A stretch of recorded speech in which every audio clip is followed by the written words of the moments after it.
All right. Welcome, sports law enthusiasts, sports fans across the globe. And we have a very special, first ever Conduct Cast today. And joining me, of course, the founders, the pinnacle, Dan Lust and Dan Wallach, Conduct Detrimental, the sports law podcast, the one, the only, top tier. Guys, what's the special event though today? Bring us in, bring us up to speed, a little viewership. Why are we here? And this is a pretty monumentous day for the NFL and for a few individuals. But I'll let the legal analysts do their job and take it away, guys. Glad to be on Well, with you though. yeah, if you see Dan and I furiously looking down on the feed, we are trying to tweet the link out. We are experimental conduct cast. We are liberally borrowing from the Mannings here, but it's a monumentous event, Colin. You said it. It is a day where an active commissioner is sitting and testifying before Congress, and it's not going to be day one of this. I think Dan Snyder is the expectation to be subpoenaed in the coming weeks for a subsequent hearing, and this is, I think it's hearing number 3, Dan, that we've had on the House Oversight Committee at this point. So certainly a huge development that Goodell is voluntarily agreeing to testify, but it's very important how this testimony will impact subsequent testimony, we'll say, from Snyder. But Dan, I'll kick it to you. I know this is your baby here, so I don't want to bury the lead here. No, I mean, he's not a willing, purely voluntary witness. He was invited to testify, and notably, he's not going to be testifying in person.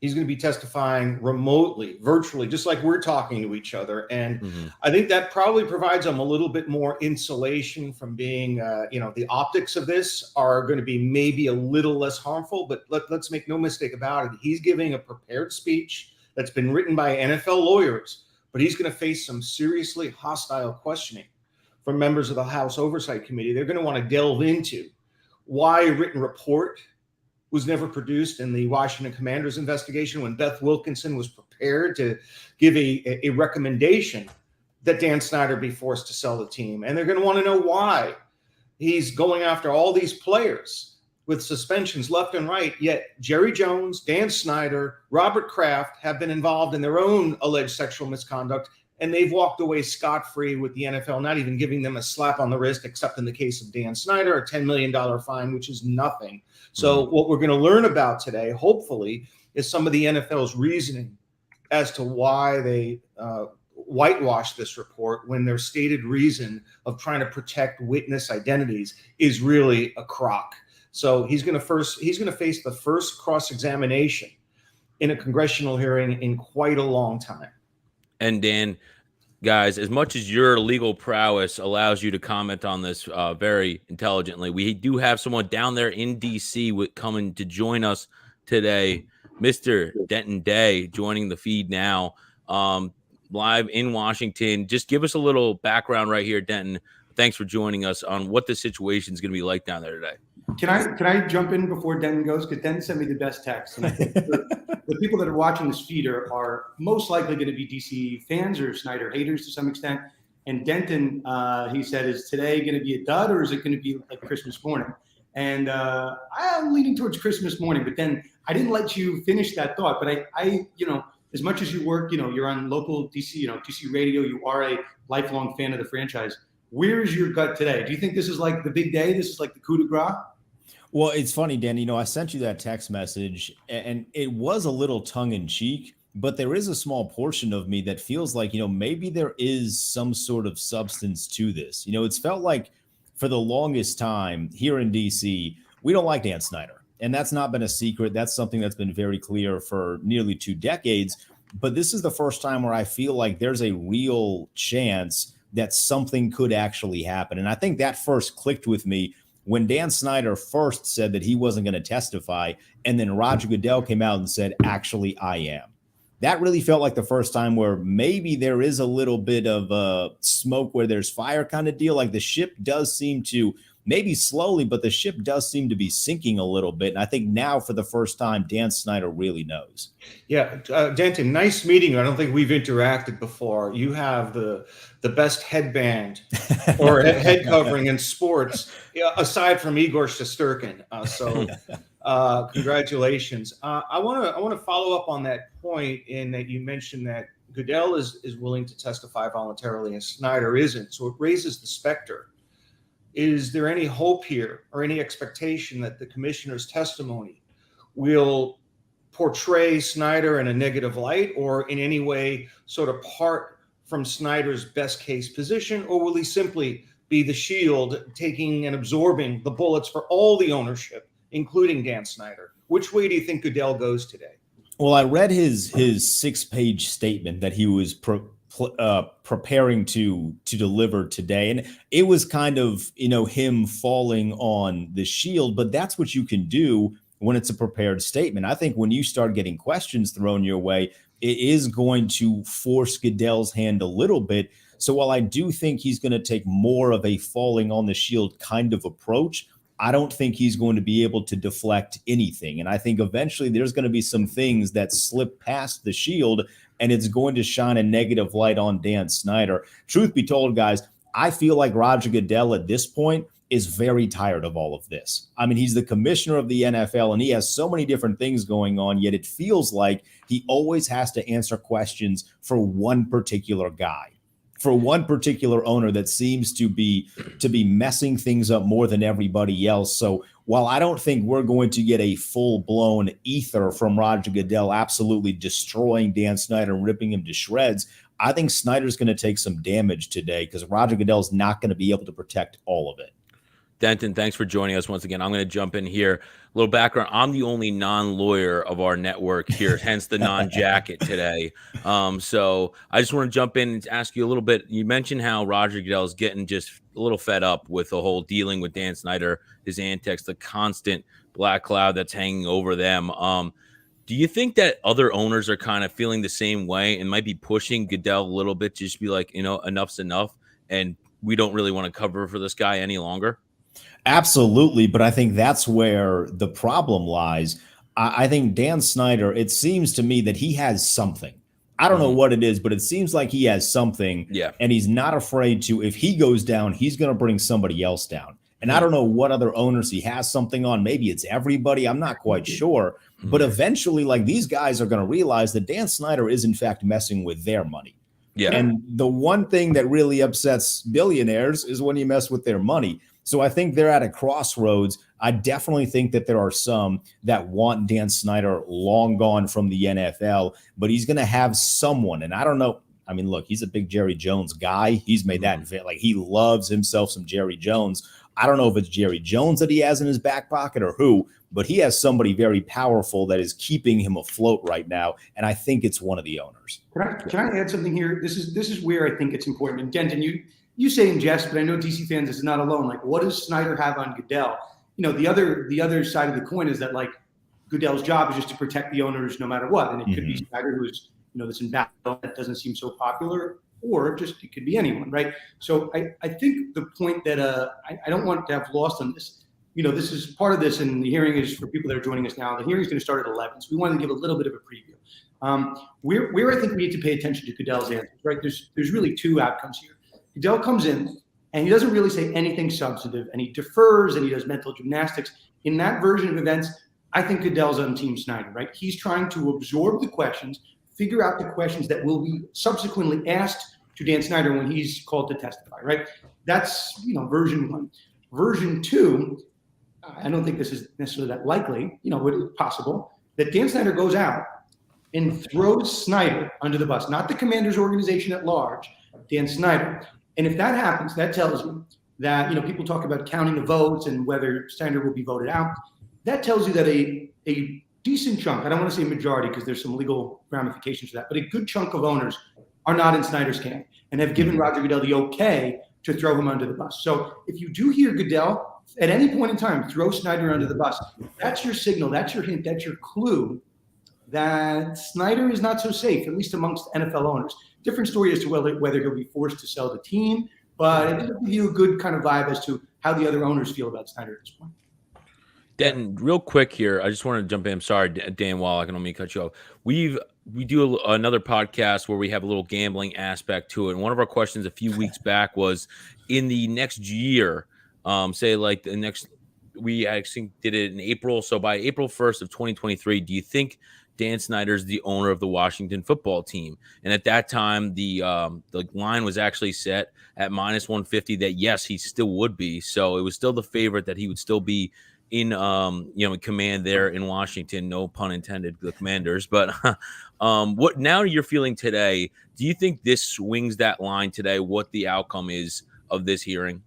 It feels dangerous placing that bet so close to something that could have the potential to swing it that heavily. Yeah, right. But I would take that bet and say yes, that he is. I don't think anything that happens today is going to go so wrong for Snyder that would force him out by April. Now, we still got a lot of time between now and then. And if they decide, we're going to subpoena Dan Snyder and go through that entire process and put him on the stand, maybe something changes. But I don't think Roger Goodell is going to say anything today that would immediately lead to Dan Snyder being forced to sell. And he's shown that he is going to hold out until really he can't hold anymore. And he has the resources to do that. So I would say that by April 2023, I do still think he will be the owner of the team. But I mean, this is a big moment today. I didn't think we'd ever get here as quickly as we did. So that's certainly something positive in that direction.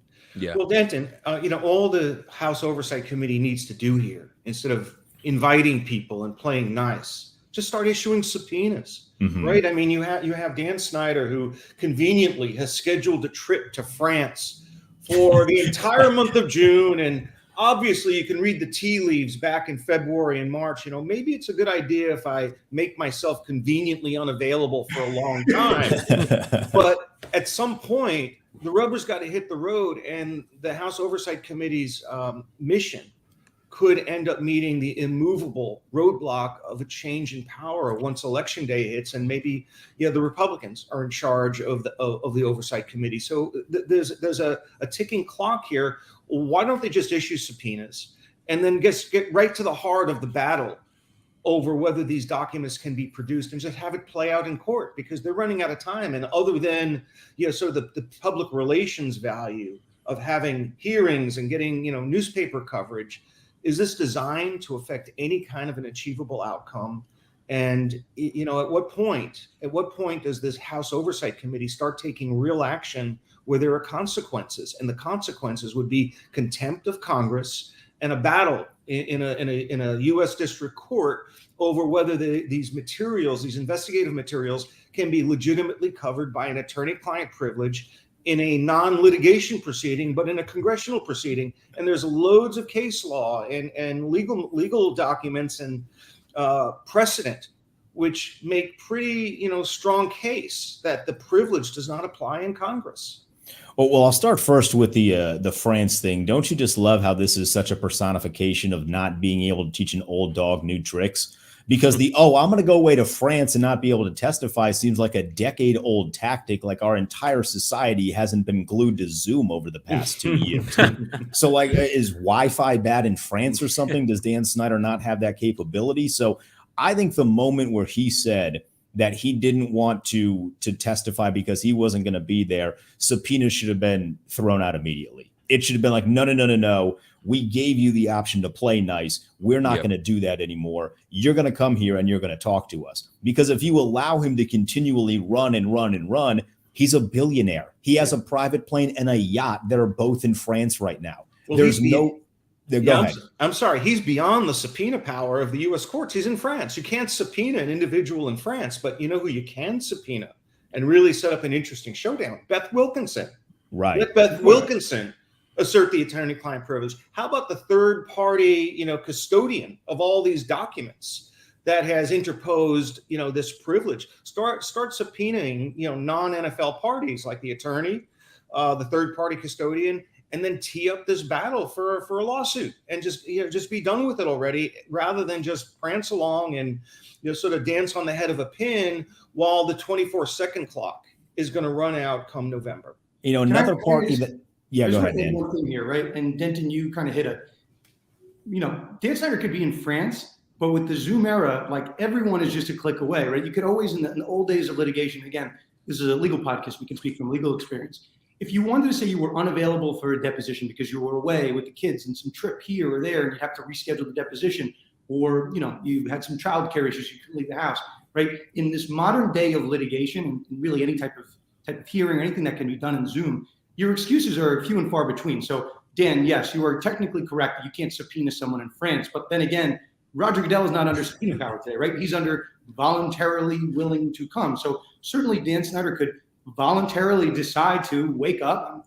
I'm probably not a French expert. I don't know what the time difference is, but like he can make his way here. He could see this, but again, I do think the reason, and again, we covered this on the show, right? Like, why would Goodell say yes and Snyder say no? Because from a litigation perspective, if you're Snyder's attorney, you want to hear what's going to be asked of you ahead of time.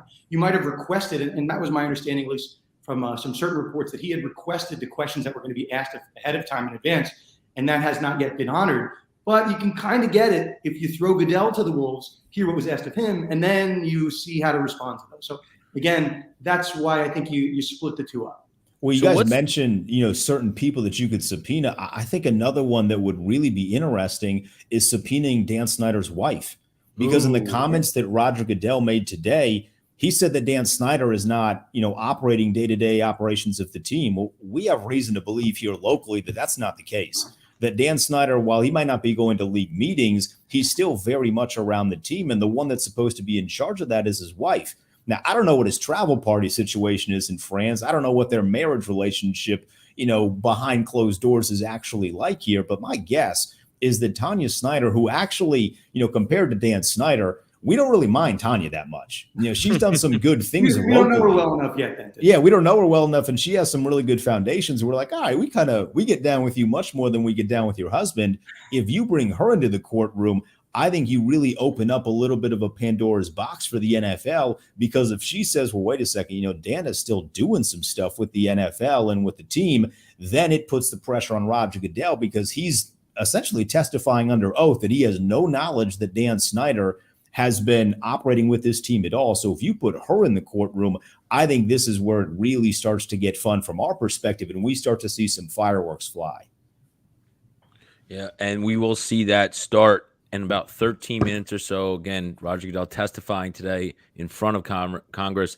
Dan Wallach, to you now. I know this is something that you've been looking forward to like a kid on Christmas morning. You want to see them get down to business there in D.C. What do you think that Congress is going to specifically, or the committee openly ask Goodell to off the bat today? Why didn't you produce a report and drill down and get past the superficial reasons as to why Beth Wilkinson did not issue a written report? Mm-hmm. He's been standing on this defense of, we want to protect the victims, confidentiality. Yet all the victims, or many of the victims, who are saying we want the report released. So how do you reconcile those two things? And I just think the time for playing nice is over. It's time to take the gloves off, and you're not going to get anywhere realistically by having these canned statements. From Roger Goodell, who's appearing from some remote location, and his attorney is going to jump in and object at every difficult question, and it's going to create a mishmash of a record. You really need to get to the crucible of this thing by placing this under the scrutiny of a federal court case. The problem, though, that the House Oversight Committee faces is that they are a legislative body. They are not a law enforcement body, and they've got to thread that needle or toe that line and not be seen as conducting an inquisition of Dan Snyder or targeting Dan Snyder for his actions, because that is beyond their purview as a legislative body. They are a lawmaking body. The purpose of this hearing today, ostensibly, is to lead to legislation governing workplace issues such as the validity of non-disclosure agreements for sexual misconduct in the workplace.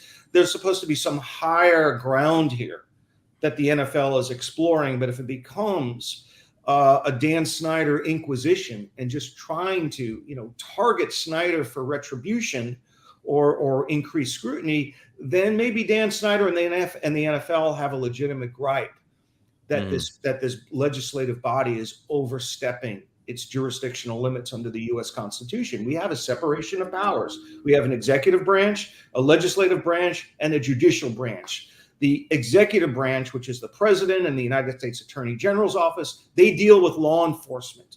Congress just writes laws. They need to understand sort of the broader context of what's going on here to aid Congress in writing effective legislation governing workplace misconduct. So it's a very thin line here between targeting and law writing, and Congress has to be very careful, and that's the danger in trying to tee up a legal battle, because the courts may shut down this investigation based upon the argument that I just raised. So I want to see this come to a head, because nothing is going to happen. Well, I appreciate voluntary actions. I appreciate you laying out the three bodies, but I did watch that episode of School of Rock, so I am aware of how our government is structured there legally. But listen, another big piece of news before we get about 10 minutes away from the hearing to begin.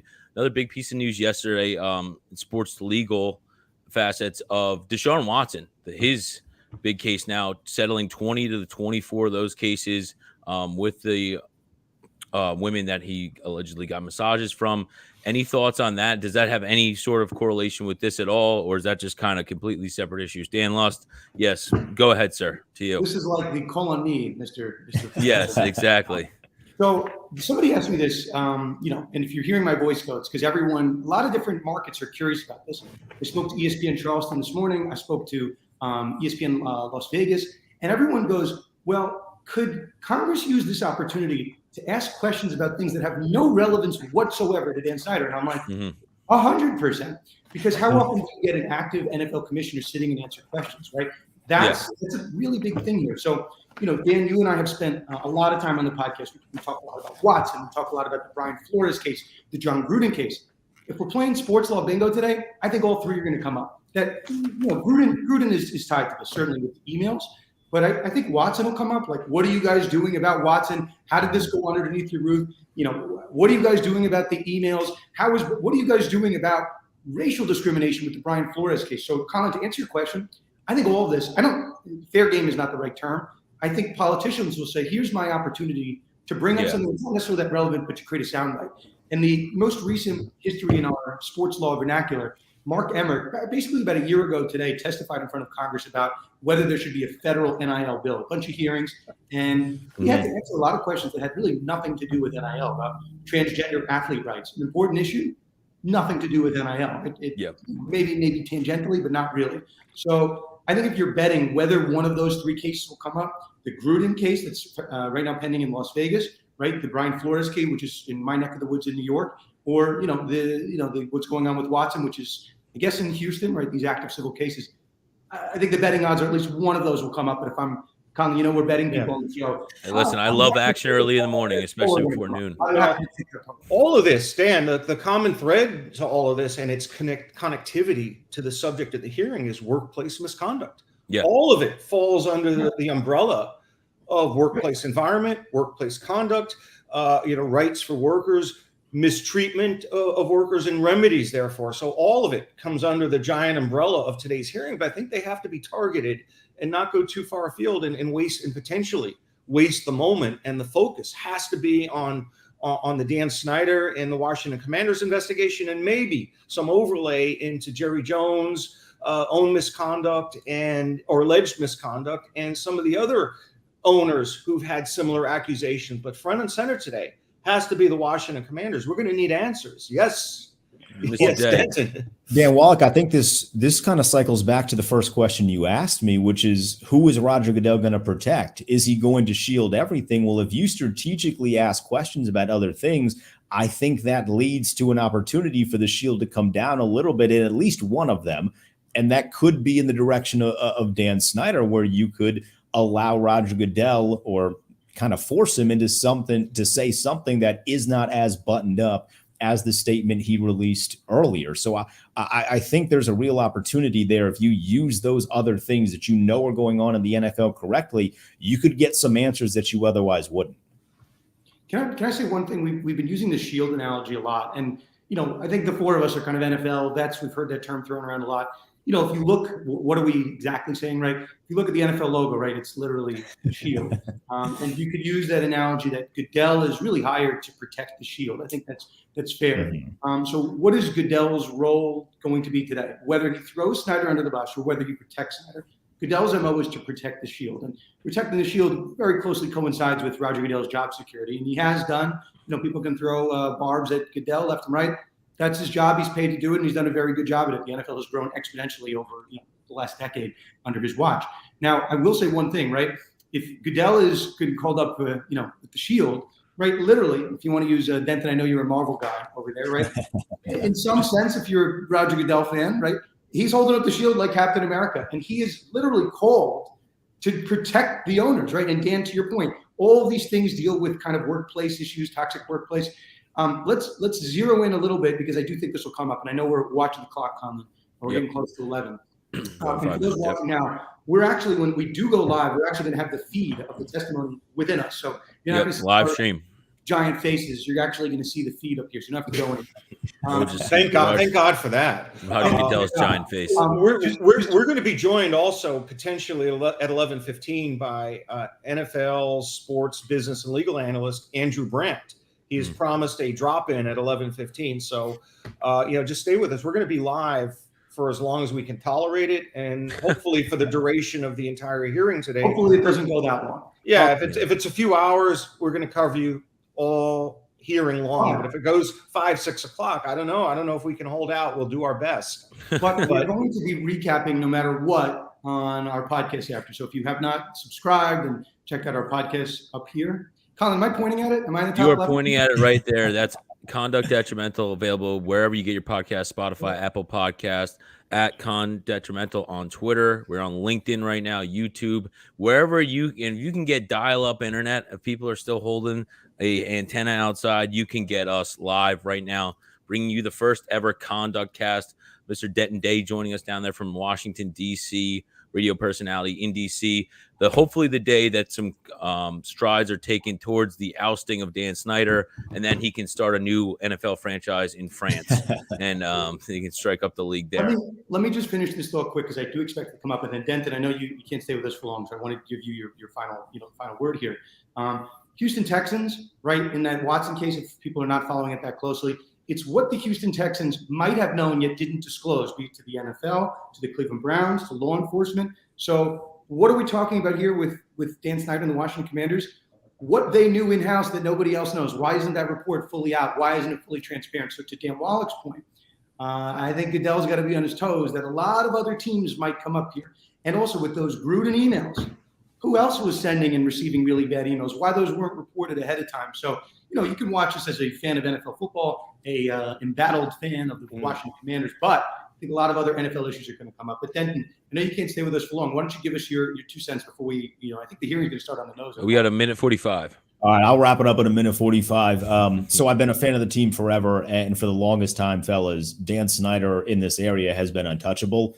He's essentially been the boogeyman. We have all of these stories that have been going on for years, and a majority of us never knew about it because he has more money, he has more resources, and he has the will to defend himself, maybe more than anyone that I've ever seen. But thanks to the brave women that came out and shared their story publicly, it feels like this is the first time where he's ever been in a position where he can be legally hit, so to speak. So I think this has been a huge step forward, a huge sense of progress. Again, the women that shared their stories, they're the real heroes here. But for the first time in really my entire life, I'm 27 years old. Dan Snyder owned the team since 1999. For the first time since his ownership, this is when I feel like there might actually be some substance here, and that the ship might actually go down. It won't be quick, but there's something here, and I'm excited to see what Roger Goodell says up there when he gets questioned for the first time, because he's never been questioned like this. And well, he has been questioned once before. This is not Roger Goodell's first dance at the rodeo before Congress. He testified probably about 15 years ago on the issue of permanent disabilities and concussions. And, he has a little bit of experience testifying before Congress, but we'll talk about that later. Let's cut right to the hearing, which is about to begin any second. Well, I think we'll get the key when it's coming up. Okay. Right, on the seat over here. Yeah, it just says right now. It just says waiting for oversight committee. So, Okay. Denton, before we get you out, why don't you tell people where people could find you, a little bit about your background before we, you're so nice to join us. And I'll just jump in real quick before Denton.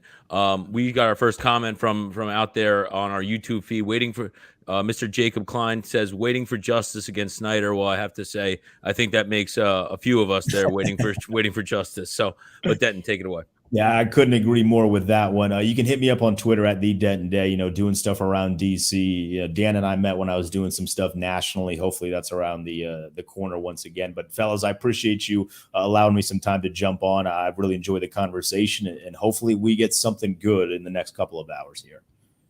Absolutely. Like the new haircut, by the way. We didn't. Oh, yeah, the nice bleach blonde. I like it. Ric Flair. I love it.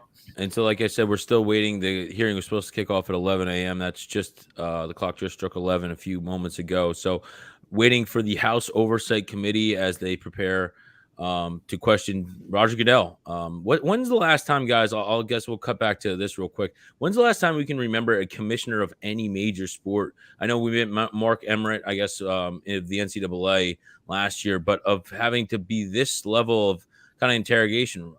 Is there anything that you guys can recall legally that has happened before, such like this?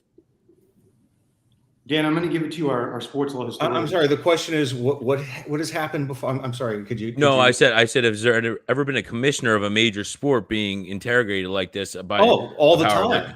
All the time. Paul Tagliabue would occasionally go before Congress to fight off any of the proposed antitrust bills that were aimed at relocations of franchises. Maybe that comes back in the future. But Roger Goodell himself, 15 years ago, testified before Congress. And he told Congress a big lie at that time.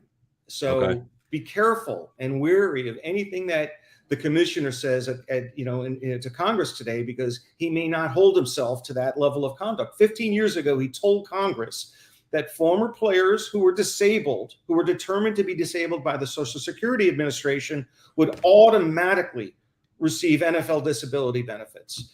The new CBA wipes that out.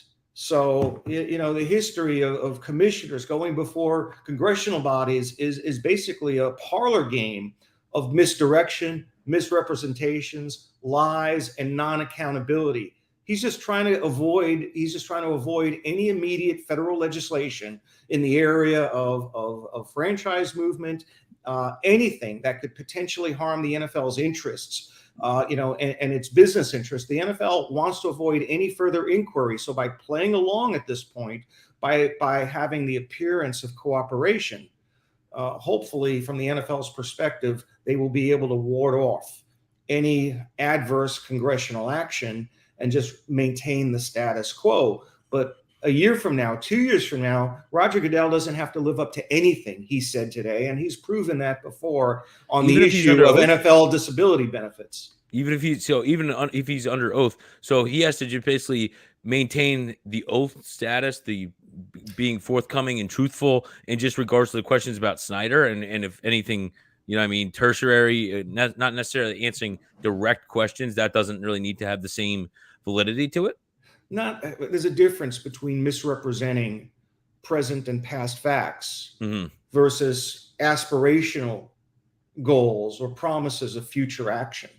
So he was under oath when he told Congress that we're going to respect disability findings by the Social Security Administration and not force these disabled players to endure further testing by the National Football League. He was looking at future action, and that wasn't a lie under oath. That was just sort of not fulfilling his promise as to future action. And what you're going to see today is a very carefully worded statement designed not to place the league in any negative position vis-a-vis Congress. And he's not going to lie under oath. But you can take what he says today with a grain of salt, because it isn't going to be the equivalent of truth serum he's given. Going under oath and placing your hand on the Bible is not tantamount to being administered truth serum. And you have to understand the distinction between those two things. So I just want to add this as a programming note, because I'm looking across thank you to everyone joining us across YouTube, LinkedIn, Twitter. I know Instagram people are joining us. So here's the deal. And Dan, breaking news to you, we do have another guest for 11:45, Pete Medhurst, also Washington, D.C. radio. He'll be joining us. I was on his show yesterday. He's got a lot of interesting thoughts on this. But we tried to, Dan, we won't call them out, but we tried to get some people associated with the case, some former employees on the show. And I think with, understandably, they couldn't come on and comment live. We have had them on our podcast before.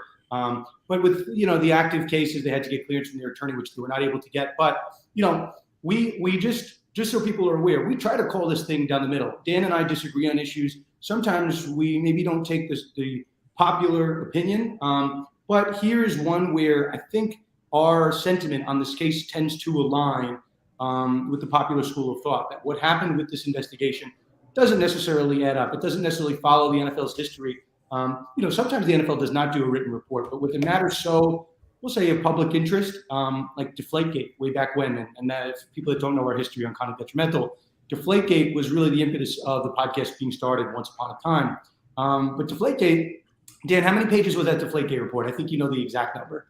Oh, okay. It was a voluminous report. Even if it had been one page, it would have been demonstrably longer than the non-report that was issued in the Washington Commanders investigation. It was a very detailed findings of fact by a respected law firm, Paul Weiss. The similar circumstances as the Beth Wilkinson law firm, a law firm investigation with interviews of witnesses and reviewing of documents, and something relating to the inflation of a football generated this massive report and a lengthy arbitration proceeding as contrasted with secrecy and concealment in the Snyder situation.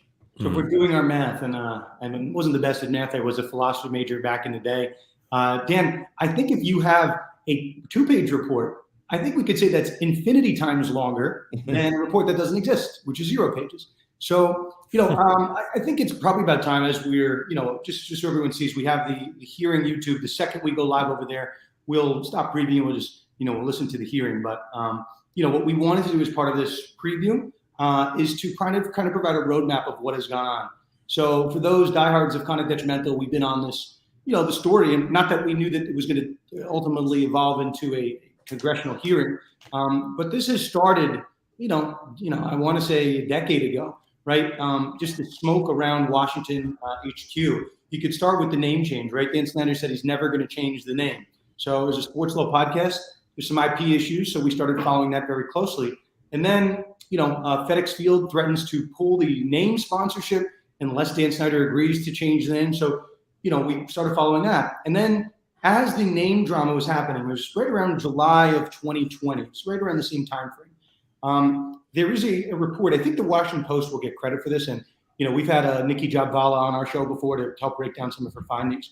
But the Washington Post revealed, and I want to say revealed, we'll use our terms lightly here, but explained that there was some bombshell allegations from former female employees with the team that Snyder was trying to get a hold of, the team was trying to get a hold of, but that they were aware of these type of reports. And when it came out, by and large, these were reports from former female cheerleaders associated with the team who claimed that there was a video that they had found out that was released. And the video was, we'll say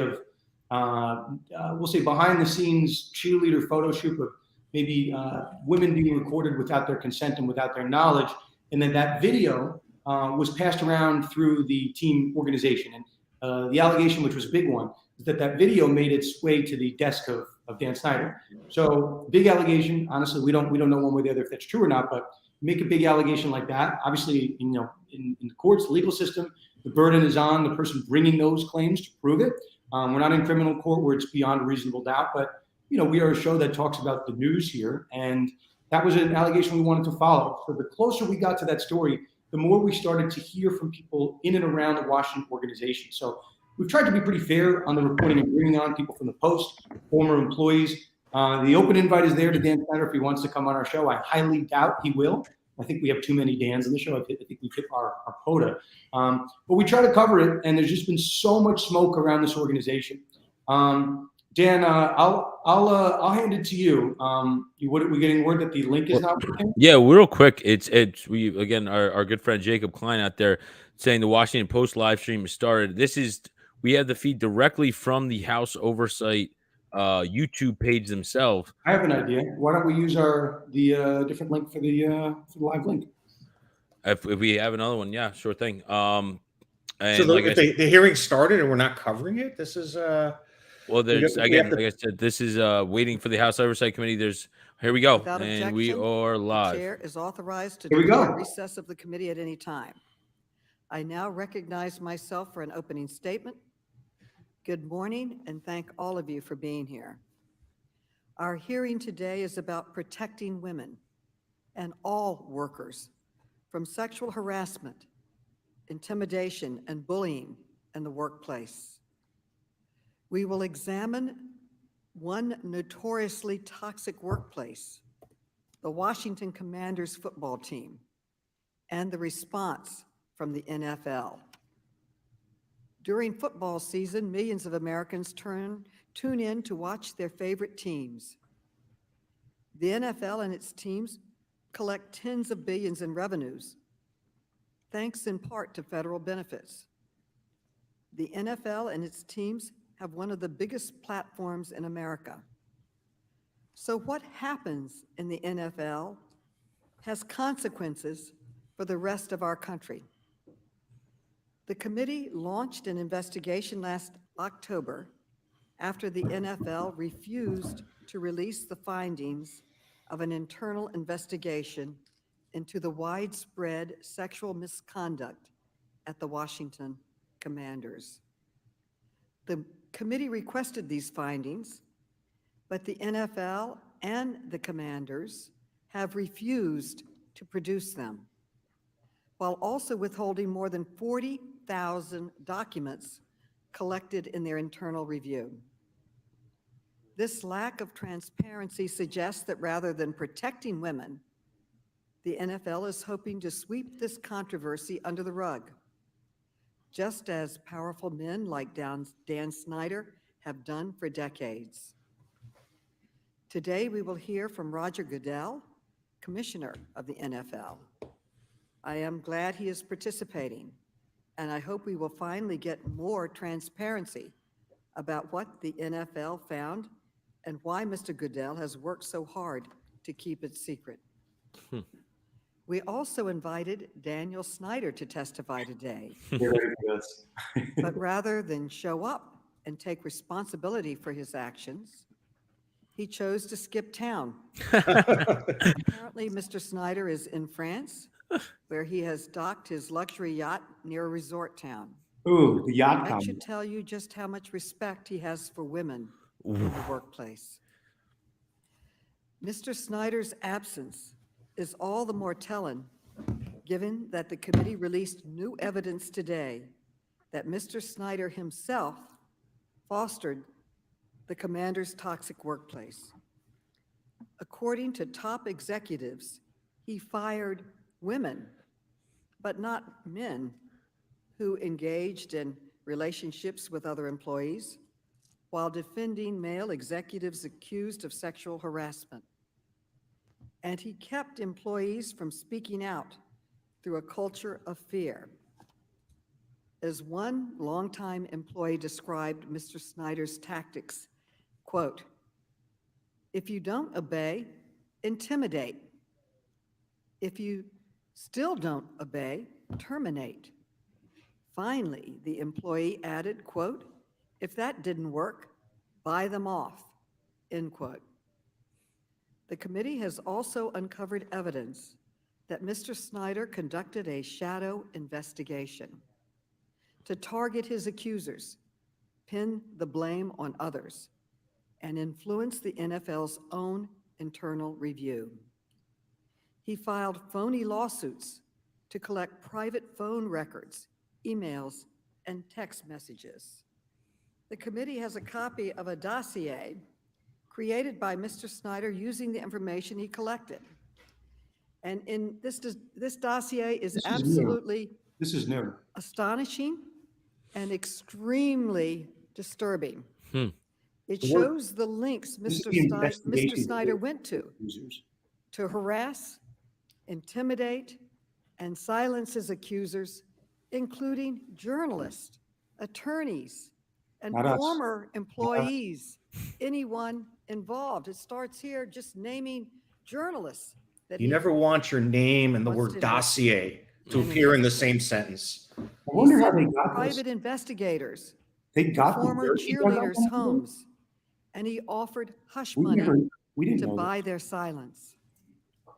So, The NFL was aware of his actions, but failed to stop him. wow. We obtained a secret legal agreement between the NFL and the Commanders that enabled Mr. Snyder to prevent the disclosure of documents and information, including to this committee. Some have argued that protecting women isn't worthy of this committee's time. I strongly disagree, and I'm not alone. In April, 6 attorneys general condemned the NFL for its ongoing failure to address sexual harassment and gender discrimination across the league. The NFL itself has launched new investigations based on evidence brought to light by the committee. For more than 2 decades, Dan Snyder refused to protect the women who worked for him from the toxic culture he created. The NFL has also failed to protect these women. Now I believe it is up to Congress to protect them and millions more like them. We have introduced 2 bills, along with committee members, to do exactly that. Our first bill, the Accountability for Workplace Misconduct Act, will require employers to conduct thorough investigations and share the outcome with victims, and it will prohibit employers from using non-disclosure agreements to conceal workplace misconduct. Okay, so I figured it out. One of You're using Dan Snyder's the Commanders favorite make an tactics. example for all employers. Our second That's bill what it is. It's is not the for sports employers. It's big Protection Act. differentiation Our They have to. investigation confirmed because it's too that narrow. the commanders I think that's the secretly question. created But they're lewd taking an example out of the Commanders. cheerleaders All for the employers. private everywhere. enjoyment That's of the Dan law. Snyder. That is despicable. And our bill will create notice and consent requirements for employers who use their employees' professional images. Let me also assure my colleagues that we can protect workers while also making progress on other important issues. Here we go. Just this month, our committee held a crucial hearing on gun violence and advanced legislation to Interesting. protect LGBTQI rights. And next week, we will be holding a bipartisan hearing with President Biden's drug czar on the opioid crisis. No, so long. But today, our focus is on protecting women in the workplace, and I believe that issue merits our full attention. In February, the committee held a roundtable where we heard directly from several courageous former team employees. Before I yield, I'd like to remind everyone what they said about the harassment they endured and the need for accountability, and they asked Congress to act. We will now play a video.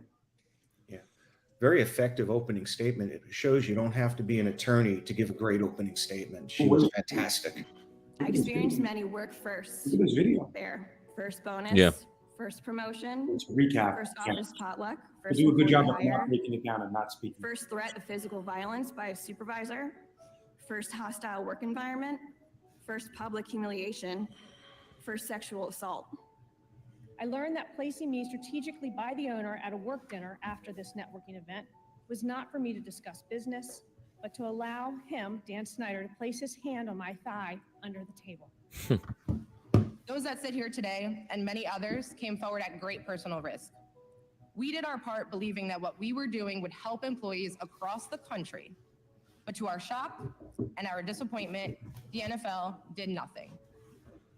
I stand before you here today, reliving these difficult memories to try to make a change for other women at the team, in the league, the industry, and the workplace. There are just some of the stories that the Washington football team and the NFL have tried so hard to hide. I want to shine a light Anna was on on the our toxic podcast workplace that we on endured and to plead with the NFL to release the report from the Probably. Wilkinson investigation. This is not just about the Washington football team and its employees. It's about the millions of women in workplaces across the country who endure harassment every day in our everyday lives. Today is when Democrats and Republicans can come together and ensure that what we experienced will not happen anywhere else throughout this country. Today is when we can make a difference and we can show the American people how impactful Congress can be. I now yield to my good friend, the ranking member, Mr. Comer, for his opening statement. Thank you, Madam Chair. A toxic work environment is one in which staff fear meeting or even talking to leadership, where staff is humiliated or worse, demoted, where employees are retaliated against for raising questions about possible ethical breaches. Now, where did this take place?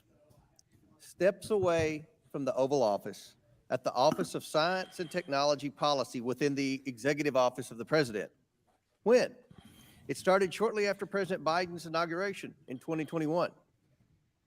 The very day he was inaugurated, the president said, and I quote, "I'm not joking when I say this. If you ever work with me and I hear you treat another colleague with disrespect, talk down to someone, I will fire you on the spot. No ifs, ands, or buts."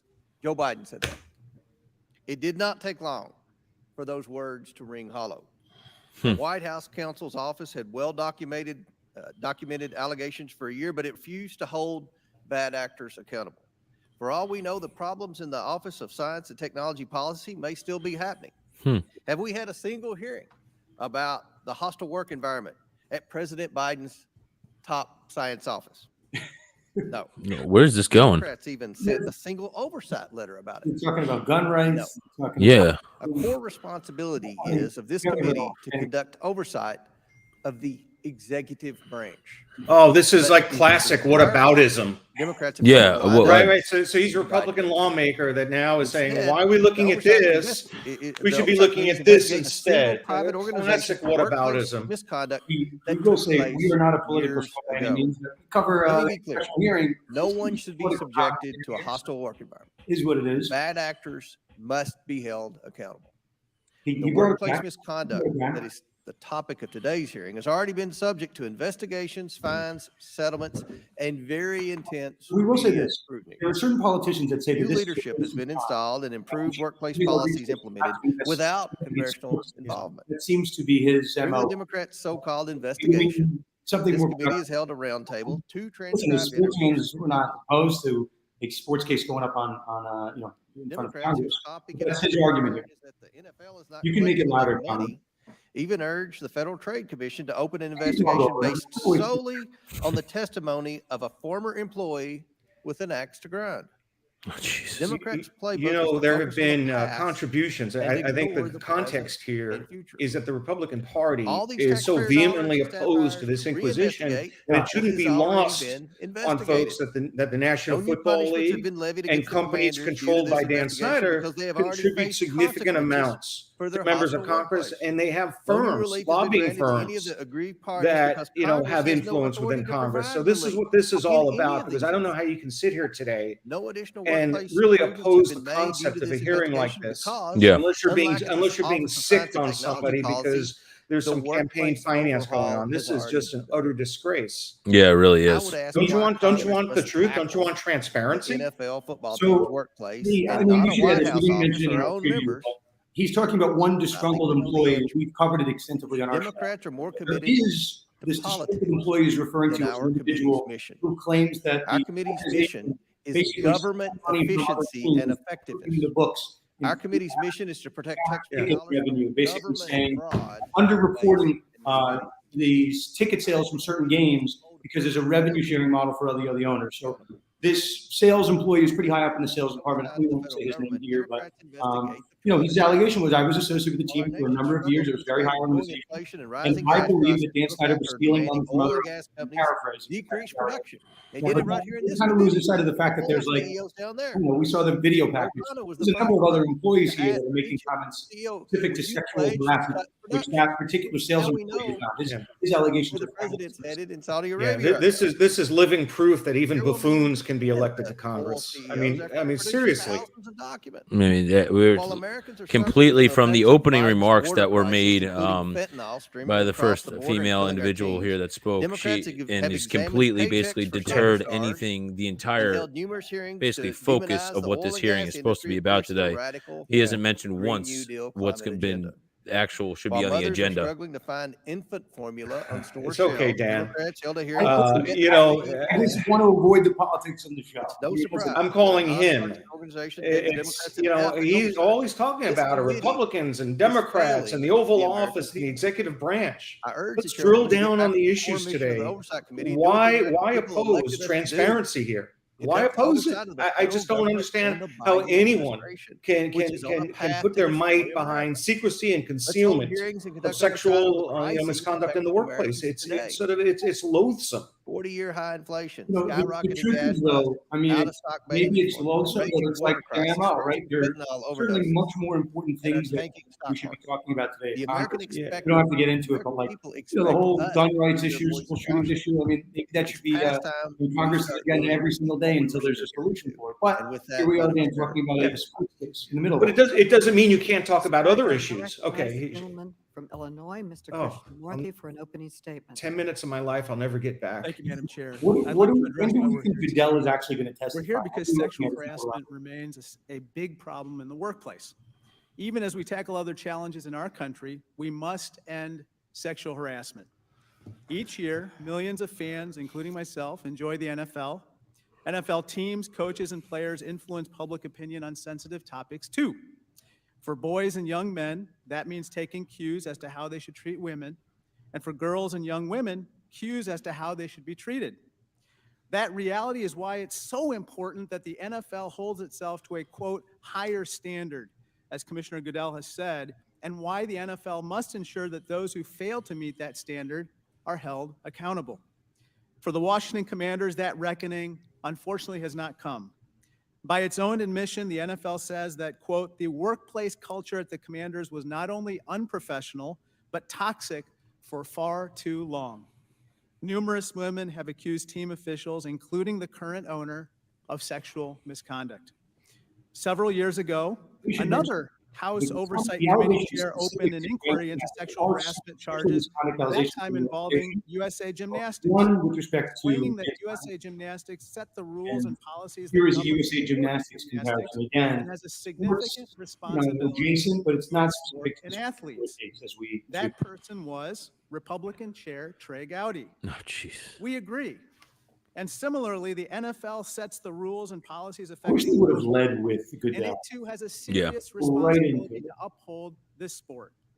As one of America's most Okay, visible Steve, we'll workplaces, remember, how many the more NFL politicians do you also think sets speak the tone before for Goodell how goes? employers So he's important. He's one of the main Our colleagues on the other side have raised a number point of issues people on the worthy committee. of this committee's attention. Yeah, but from we gas can hear what prices the politicians to say all opioid they want. I want to hear the question. must I want to hear the continue answer. to address them. Preamble, you But know, at the same lot of time, growth. we must tackle sexual harassment, not just for the sake of the Commander's former employees, but also for our constituents.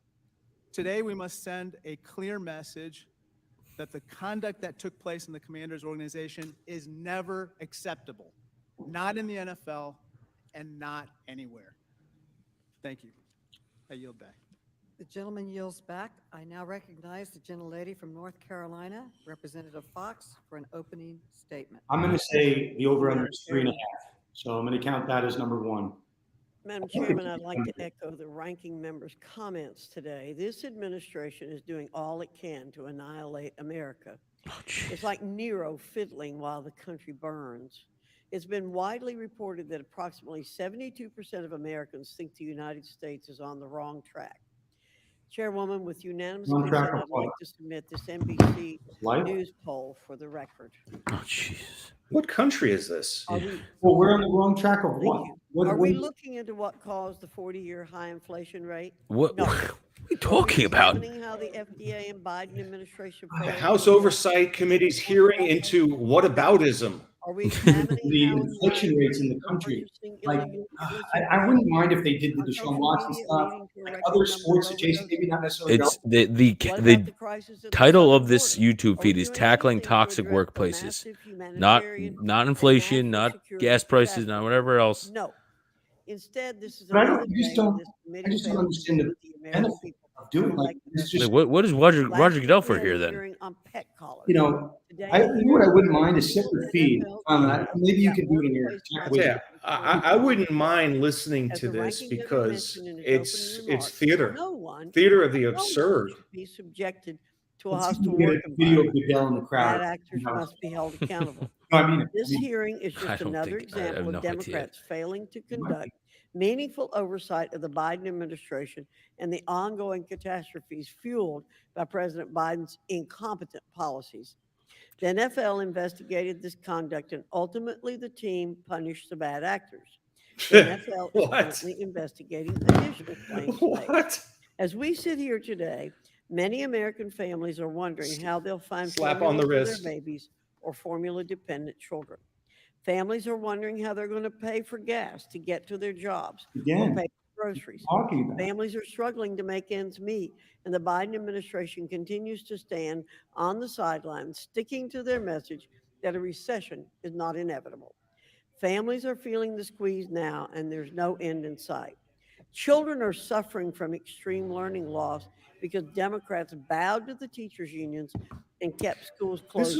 This is for why 18 people months in some have blue areas of this country. less and less The respect issues for of the politicians Washington Commanders because of and the muddying of the NFL waters. are Of a last serious thing issue on like Americans' this, minds. it becomes political What is the committee grandstanding. doing to Yeah, help you might be families struggling opposed fix to having the this wounds of hearing, children but focus on the and issues put at food on hand. the table? Right, some things are better left unsaid. I mean, I don't We know. must reevaluate why our we're getting priorities into as this. members of the Oversight Committee No, I'm sure these and comments will be refocus relevant our for another energies hearing on later. overseeing Not the Biden administration Not today. and the federal What do you government. Yes, our good friend ensure Jay the Klein even American commenting people here on are YouTube, very not left confused about what this behind. hearing is about. Thank And you. I I'd say yield back. likewise. The gentlelady yields back. Here we go. Okay.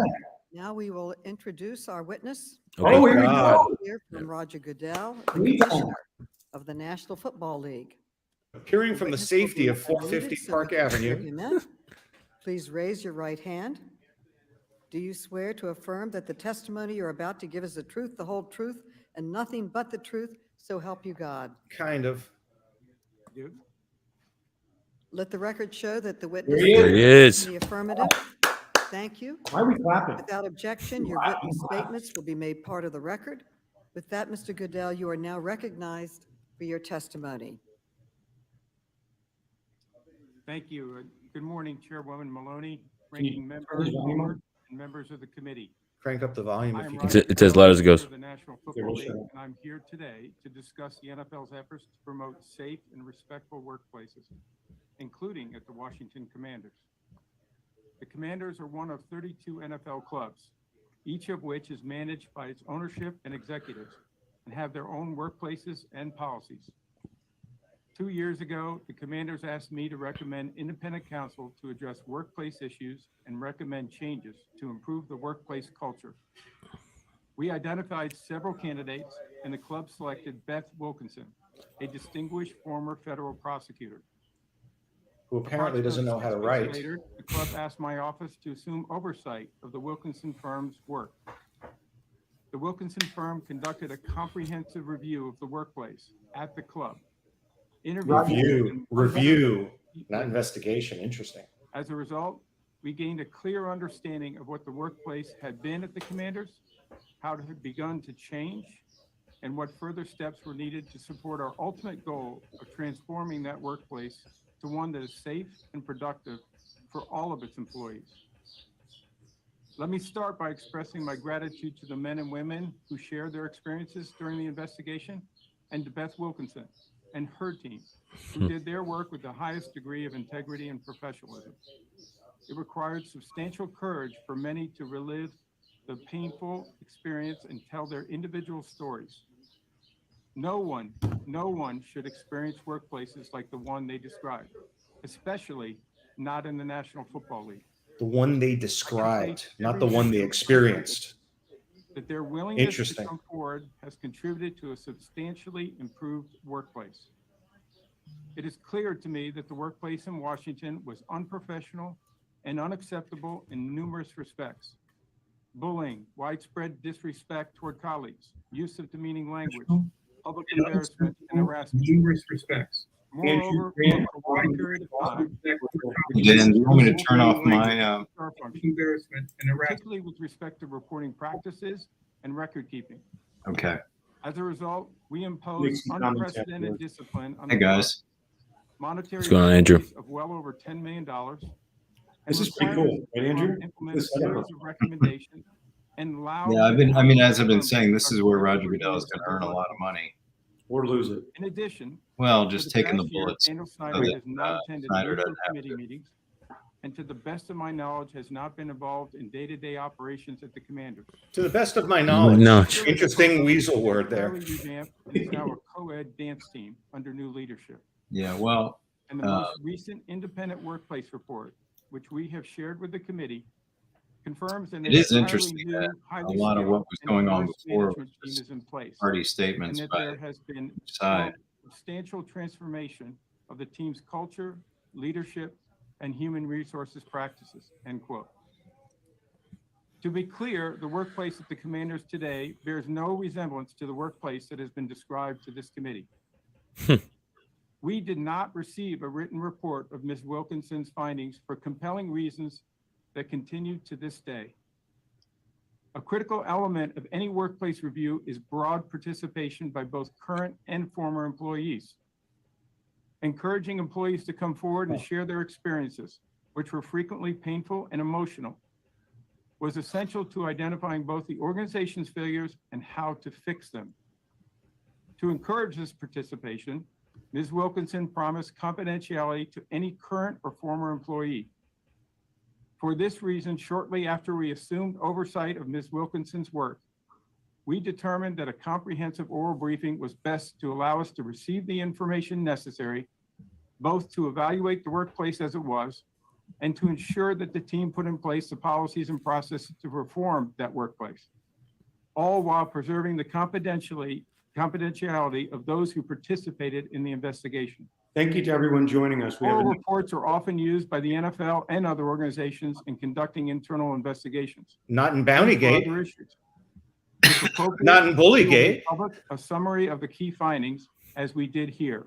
Those were written investigations. The fact that the workplace culture at the Commanders was not only unprofessional, but toxic for far too long. Mm-hmm. I'm aware that some victims, including those who appeared before this committee, each of whom was invited to participate in Beth Wilkinson's investigation, have chosen to share their experiences publicly, and I fully respect that choice. Many others made a different choice, and it is my responsibility to honor the commitment to protect their confidentiality. I'm confident that should there be another investigation at the NFL or our clubs where similar discretion is all on desired, board with the release. future witnesses will feel comfortable sharing their experiences, knowing that we do not go back on our word. When the committee has asked questions or requested documents which could violate witness privacy, we have asserted privilege. We will continue to do so to safeguard our commitment. Andrew, Dan, can't they just Earlier redact the this year, names the of those that committee want to heard testimony maintain their from several privacy former and just employees release that included new the rest of the and direct report with the allegations redactions? against Mr. Snyder. I would think they could work with Promptly the attorney engaged on former that. U.S. Attorney Mary Jo White to had these investigate those forward. allegations. I had them on my Because podcast. those new allegations were brought to the committee in a public They would setting, happily. we will share the results of that There's a investigation when it's hashtag with completed, those and release the and will report. take additional disciplinary action if It's a warranted. hashtag. The committee opened Yeah, but I think you're right. last They October, could redact We have names fully that don't want to be out there. producing more than 460,000 pages of documents. Oh, such Responding typical to like many litigation written language. We produce hundreds of Engaging thousands of numerous pages of discussions documents, but not the ones that matter. That said And what? I'm appearing voluntarily. 300,000, right? But where are those 300,000 We have emails? not allowed the Commanders or its ownership or council Not have that to set of direct or make decisions regarding the work. Those that was done for the emails will Wilkinson come up firm. today. The work currently underway by Mary Jo White or this committee's inquiry. Finally, I want to address the committee's review of non-disclosure agreements. Our policies do not allow a club to use an NDA to bar someone from participating in a league investigation. And nobody who wished to speak to the Wilkinson firm was prevented from doing so by an NDA. We also believe that people who come forward and want to maintain their privacy should be allowed to do so. The assurance that it was safe to participate and that people could rely on the promise to protect their privacy allowed us to do a thorough review and make the necessary changes in the workplace. I have been and remain committed to ensuring that all employees of the NFL and the 32 clubs work in a professional and supportive environment that is free from discrimination, harassment, or other forms of illegal or unprofessional conduct. Except for past Thank alleged you for racial inviting me discrimination. today, and I will do my best to answer your questions. Thank you for your testimony and for coming today. Here it I is, now team. recognize Let's go. myself for 5 minutes. Madam Chair, I have a parliamentary inquiry. Popcorn time. What did The it say? gentleman is right. Popcorn time. Okay. Madam Chair, the U.S. Supreme Court case, U.S. versus Watkins, makes clear that Congress's investigative power must be related to and in the furtherance of a legitimate task of Congress. Especially in light of the testimony by Mr. Goodell, how does continuing this hearing actually relate to a legitimate task of Congress? Oh my in the God. face of record high inflation, record high gas prices, a completely unsecured I like how he's border, asking, he's not just fentanyl filibustering. It's a real that is question. killing more people between the ages of 18 and 45 than any other cause in the United States, a baby formula crisis, a tampon crisis. Madam Chair, the commissioner has just detailed in his own testimony that the Washington Commanders, Redskins, whatever you choose to call them, have been held accountable. They've made necessary reforms to the organization. With some real We got a information. chair here from Mr. Snyder, who told the committee he was The not going to be gentleman here. will suspend. But Madam Chair, The what is the purpose gentleman of this? will this suspend. what is the purpose of this The hearing? gentleman will It will. suspend. This is not about a stated parliamentary inquiry. That is the parliamentary And we inquiry, have- Madam Chair. The What is the gentleman will purpose of it? suspend. You can bang the gavel all you want, but I don't. He's really being care. obstructive. What is right the purpose now. of continuing this? He's Madam trying. Chair? He's That is trying the to like. parliamentary inquiry He's trying to and railroad how this hearing and does prevent it Congress from happening. business actually Pete Medhurst joining us now. Pete. How does Congress Important business pieces actually of be legislation. continuing this Gentleman hearing? is co-sponsor. Sir, you are out of order. I now recognize myself for Mr. 5 Medhurst. questions. Good morning. Good morning. Thank you for joining us, Pete, local DC radio legend. Of course, we had to have Findings of an investigation into Yeah, good to be with you guys. And we're already off to a flying start. The 4th of July fireworks come up in about a week and a half, but looks like we've already got some this morning here as we're getting underway. for the past Yeah, 20 so we're trying to do the Joe Buckisms. We'll Today, be the quiet when we committee need to, but when there are released fireworks, new of course. We chime in with documenting the toxic Andrew, workplace Pete, I don't know if you guys matters, know each other, but you both details really that the lead in your own NFL way, had Snyder, not so I figured previously have you guys made both. public. We found that Dan Snyder refused to discipline coaching staff. Yeah, I due to wonder when sexual she's going to get to the harassment. questions. Instead, according to one Not to be executive, lower, he tried to, quote, Not quite the question. make the problem go away, There we go. end quote. We found that Mr. Snyder approved the firing of a cheerleader for having a relationship with a male team member, but took no action against the male employee. And we found that Mr. Snyder orchestrated a shadow investigation, sending private investigators to the homes of former employees, terrifying them. Is this a new piece of information, the shadow investigation from Snyder? It's a not new. dossier The fact that his Congress accusers. has the actual dirt he dug up on the Commissioner journalists. Goodell, do you think this is the accusers, acceptable That's behavior new. We've never seen for that. the It's owner really of an Yeah. NFL team? That's Mr. Goodell. Andrew, Pete, that's new, right? I never knew they had that. Maloney, In terms of certainly it being public, yes. it's exactly So- why we engaged an independent investigation with go, Ms. Raj. Wilkinson and her firm. She had full access to be able to engage with anyone who chose to come Reclaiming my forward. time, I have very limited time, and thank you for appearing and for your testimony.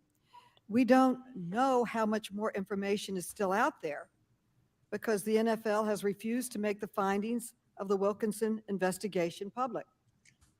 Commissioner Goodell, yes or no, will you commit today to providing this committee the full findings of the NFL's internal investigation while protecting the identities of the confidential witnesses? Mr. Goodell. We gave a summary report, Madam Chairwoman. Rocker, The report was broad in its nature, but specific to the fact that the culture at the Washington football team for too long was toxic and incorrect. We made a commitment to protect their identities. We are going to continue to do that and make sure that we protect Commissioner, that for not only reclaiming- this investigation, Commissioner, but also. Respectfully, Mr. Commissioner, reclaiming my time, because we have limited time. You have claimed you are withholding this information because you're protecting the privacy of witnesses. But many victims, even in this room, and witnesses have publicly stated that they want this information Your to be point, Dan. released. And the NFL has made other investigations public, and I thank you for that, including the 2014 investigation into the workplace misconduct at the Miami Dolphins. Bingo. Respectfully, Mr. Commissioner, for full accountability, we must have transparency. Mr. Snyder, of course, has refused to testify today.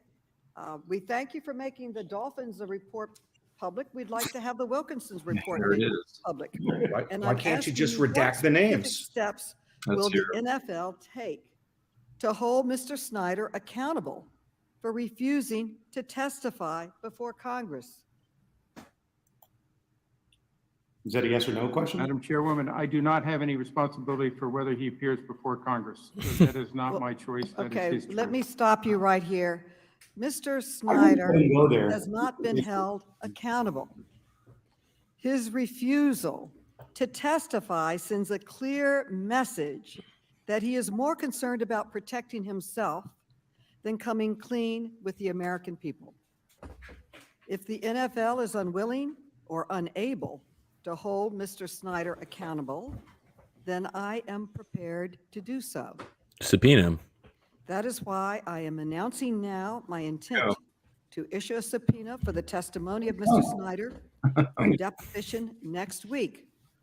The committee will not be deterred in its investigation to uncover the truth of workplace misconduct at the Washington Commanders. Yeah, we kind of knew that was. Finally, I'd like to talk about how we're going to fix this problem, not just expose it, but fix it.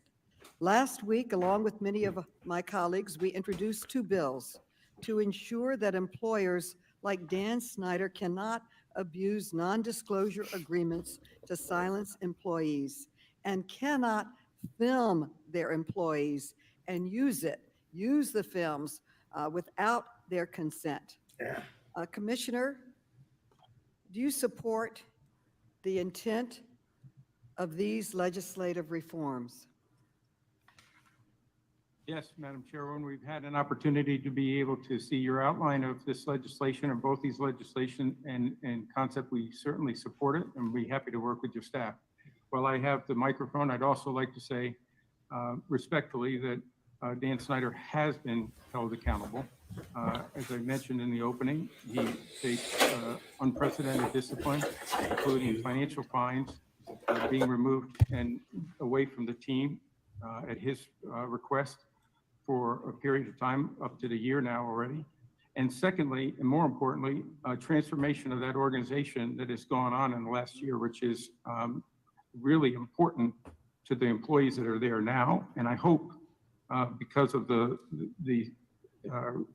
individuals that came forward in the context of this investigation, they helped us make those changes. And we accepted every one of the workplace recommendations by Beth Wilkinson. And we think that it's had a dramatic impact, as you've seen from the independent and audit that was done just before your hearing back in February, that indicated a substantial transformation of the organization, which was our ultimate objective. Thank you very much for your testimony. I want to thank you for your support of the legislation. Andrew, there will be lawyers. Protect employees, not only at the Commanders, but across. You guys know probably better than I do. Madam Chairman. And now recognize for 5 minutes. You be indicted? Mr. He could be found in contempt of Congress Following up on what Mr. Donald for not raised. complying with the subpoena, and what the authority probability is that Snyder will force investigate this action by bringing a lawsuit private to quash the subpoena. to hold Well, this she mentioned next week. Can it be done that quick? What authority do we have? He's in France. How quickly can he come back? That's We have authority to investigate kind of crazy, anything yeah. and everything. the guy could have appeared on Zoom. Support We were talking legislation. about that earlier. This is an Ms. important Fox, you are now recognized. Anything and everything. We'll remember that, Madam Chair, in I January. mean, what I said, Dan, yesterday was that Ms. Fox, you are now Snyder recognized. for feels 5 like the minutes. wrath of not being Thank you, there Madam Chair. Would you better than allow- the wrath thank of you, being Madam Chair. He made a Mr. calculated Goodall, decision. Mr. Goodall, Goodell. I'm disappointed that this committee is here today squandering yet another opportunity to address the many issues facing our country.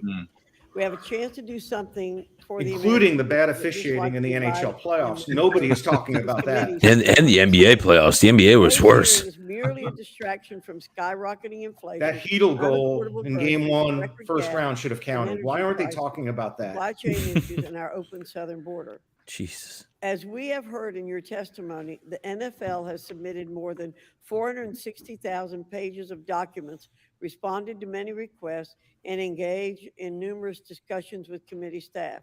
It seems to me an awful lot of committee, or rather taxpayer resources, were expended to investigate the Commanders and the NFL, which are both private organizations that do not employ government officials and are not in the purview of this committee. Do you believe that this committee's investigation is good use of taxpayer funds? Roger. Who's she asking that? Roger Goodell. Yes, sir. She says Roger. Congresswoman. He's going to say That no. is not a determination that I should be making. Listen, I understand the importance of your responsibilities. I can't be the one who would tell you what you need to be focused on. Yeah, that's But, not fair. we believe and we understand our responsibility in the NFL in today's society. We understand that. We do hold ourselves accountable. We hold ourselves to a high standard. We believe that we've addressed this issue responsibly, fairly, by protecting not only the people who came forward to help us address this, but also making sure that we saw that transformation in the Washington Commanders organization, which is really a significant transformation. Well, to follow up on what my colleagues are saying, this committee has no jurisdiction over private entities. Our jurisdiction is on government entities. So I want to reiterate, I think, what you said. You have no doubts about the independence of the Wilkinson investigation or its findings, correct? I do not. Do you believe that somehow a congressional investigation would reach a different or, quote, better conclusion than the independent investigations conducted on behalf of the NFL? I have tremendous regard for Beth Wilkinson and her team. They were thorough, they were comprehensive. We made sure that NDAs did not block access to any of the people. It was their choice of which to participate, but we had over 150 people who came forward. We believe we understand what the environment was at the Washington Commanders for far too long, and it was unacceptable, unprofessional, and we dealt with that. And I think we've now seen a dramatic turnaround in a very short period of time. And I think that'll be important for all of us. Well, I think the allegations against the man were disturbing and appreciate you've taken them seriously in your role as commissioner. You've also worked hard to promote inclusivity, specifically around women in the game of football, from fans to coaches to referees to executives. Can you tell me more about why that's important and what the NFL is doing in this space, and particularly talk about the importance of having women in day-to-day leadership roles such as Tanya Snyder's? Well, Congresswoman, we think diversity is an important element to our success. It's fundamental to what we do. We believe that having the best people, diverse people, including women and people of color, the people that can contribute to the NFL to make us better, that's a foundational issue for us. And so we have many programs to try to create that. It's an ongoing effort. It will always be. We will never reach the goal line, as we say in football, but we do believe that we have made significant progress, but we're committed to making more progress. And I think the work that's being done here has made the NFL better. But I also think hopefully it's been a shining light for others to see that we have taken on our issues and made really significant improvement that people can see. I thank you for being here today and for testifying voluntarily. I yield back, Madam Chair. The gentle lady No questions yields about back, inflation. and before I recognize the gentlewoman from the District of Columbia, Ms. Norton, I would like to clarify what I said before. I don't think Norton's going This to be. committee has the authority to investigate conduct within Congress's legislative jurisdiction, and that includes protecting women in the workplace. And this committee and my colleagues and I have already introduced 2 bills to address the problems that we saw in our investigation, and I'll be glad to share them with anyone on the committee. So, And Madam Chair, just a question. I would, do you have a point of order? No, I just clarification. No, okay, clarification? So when you said you had the authority to investigate anything and everything, you didn't really mean that? Oh, jeez. I just clarified what I said. No, I meant a simple question. You didn't mean it when you said anything and everything. Reclaiming my time. There is such a divide here. Yeah, it is. Unbelievable. Investigation. No subtleties about anything. Nope. White hat, black It's a hat. waste of time. I strongly disagree. Yes, we've known that, but The it's issue of hanging sexual up. harassment is one of the most prominent and respected workplaces in this country, and a cover-up on behalf of a powerful owner should matter to all of us. It is even more surprising, given that this committee has investigated sexual harassment and assault in sports, including when Republicans were in the majority. In 2018, under the leadership of then Republican Chairman Trey Gowdy, the committee launched a bipartisan investigation into USA Gymnastics' handling of allegations against Larry Nassar. In a letter to the president of the USA Gymnastics, signed by Chairman Gowdy, then ranking member Mrs. Fox. What were you saying, Dan? Member Cummings. There's Also, been Mrs. 2 Fox references to and USA myself, Gymnastics and committee 0 wrote, references and I to quote, John Watson. I thought "Sexual Watson assault would be the should heavy not be tolerated. Yeah, I've been When it looking for a does Watson occur, reference too, and I It think is imperative just that this swift and climate immediate action be like, how be can they taken not to be Watson? stop the abuse And no prevented references to from John occurring Gruden, which I thought and Yeah. address it was its Watson 1 and 2. effects." Well, we End did quote. get a Flores I would reference like early. to enter the Oh, you do? letter into the record I didn't hear without objection, so ordered. And we are here today to hold another sports governing body accountable. Oh, boy. Speaking of, Because the NFL has failed the thousands of employees that work for teams across the country. And that failure has endangered women across the NFL and sent a powerful message to every workplace that accountability is optional. My time this has is where the expired. Texans would come up Gentlelady is here is if recognized, Mrs. you Norton. continue to talk. She needs the squeaky I'll gavel. place the letter in the record. Thank you, Madam Chair. Oh, someone's got good Mr. volume. Goodell, Oh, my God. in 2014, Okay. the NFL revised its personnel conduct policy. So I want to discuss a passage of that. It said ownership and club or league management have traditionally been held to a higher standard and will be subject to more significant discipline when violations Been a good of the personal conduct owners. policy occur. Mr. Goodell, can you briefly explain why the league holds owners to a higher standard of conduct? Because they're ultimately accountable for what happens in their organization.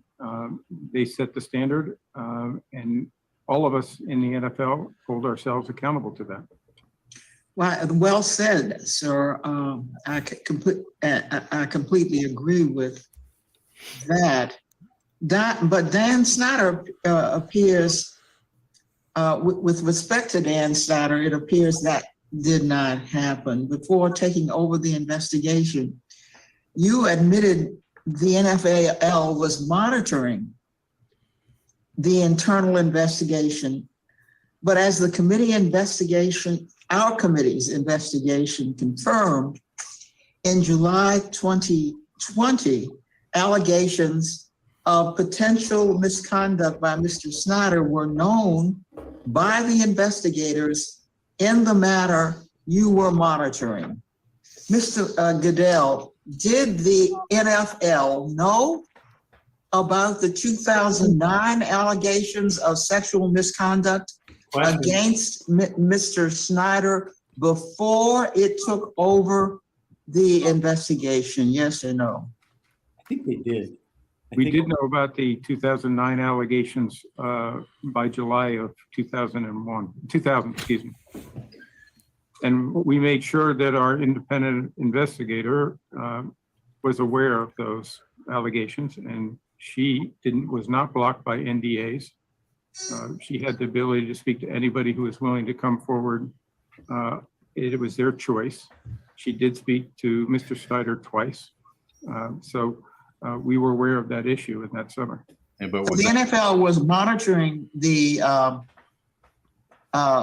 so-called independent investigation, yet it allowed Mr. Snyder to oversee the investigation of the team and his own conduct for at least 6 weeks before stepping in. Isn't that correct? I'm sorry, Congresswoman, I'm not sure I followed your questioning there. That the NFL was monitoring the supposed independent investigation. Well, that's true. And then they took over. Though you were doing that, the NFL allowed Mr. Snyder to oversee the investigation of the team and his own conduct for at least 6 weeks before stepping in. Isn't that correct? He hired Wilkinson. Right. Congresswoman, I think I would try to clarify that, and I said it in my opening statement, is that we were asked to give recommendations for council to be able to look into the workplace issues. We gave them several candidates. They select Beth Wilkinson, which is an excellent choice. They began that investigation, and within several weeks, it was no more than 6 weeks, in my recollection, they asked to have that investigation turned over to the league. We accepted to do that, but we said there would be no further investigations by the Washington football team at that point. We would take over this investigation, and we did with an independent, and she went ahead and she made her decisions on how to conduct this investigation independently. And that's what we expected from her, and she did an outstanding job on that. So I'm glad you did that after that 6-year period. Mr. Goodell, will you commit today that if any future allegations against a team owner alleging a misconduct arise, that the NFL will conduct an independent investigation, not the team under inquiry? Yes or no? As part of the personal conduct policy, if there was an allegation that triggered that, the league would take over that investigation. Thank you for that, for making that point clear. I yield back, Madam Chair. The gentlelady yields back. Madam Chair, before you go to the next questioner, Oh, jeez, here we I go. would like to formally request that former NFL player Burgess Owens be waived on the committee today. Without objection. Who? Can you sign street free agents in the middle of the year? Waiver wire pickup today on the committee. Thank you, Madam Chair. Burgess Commissioner, Owens. you believe in the First Amendment, don't They you? believe Burgess Owens, so just bring him in. Did he clear through All parts of waivers? it, all rights we have, your right to practice your faith, your right to petition the government, right to assemble, freedom of press, freedom of speech. You believe in all that. Who's speaking? This is Yes, just. Congressman. Why do you ban Dave Portnoy from NFL games? Oh, here we go. Yes. Pardon me, I couldn't hear your question. Why do you ban Dave Portnoy from NFL games? For all stoolies out here. CEO. CEO? Journalist. Why is he banned? I don't know if he's the CEO. Eric Bernardini's. Congressman, I'm not familiar with that issue. I'm happy to Get out of check with here. my staff, but I'm Get aware out that- of here. Yes. Order. Well, I think we're all aware of that. We're all aware of that. That's I mean, he been interviewed- abundantly clear.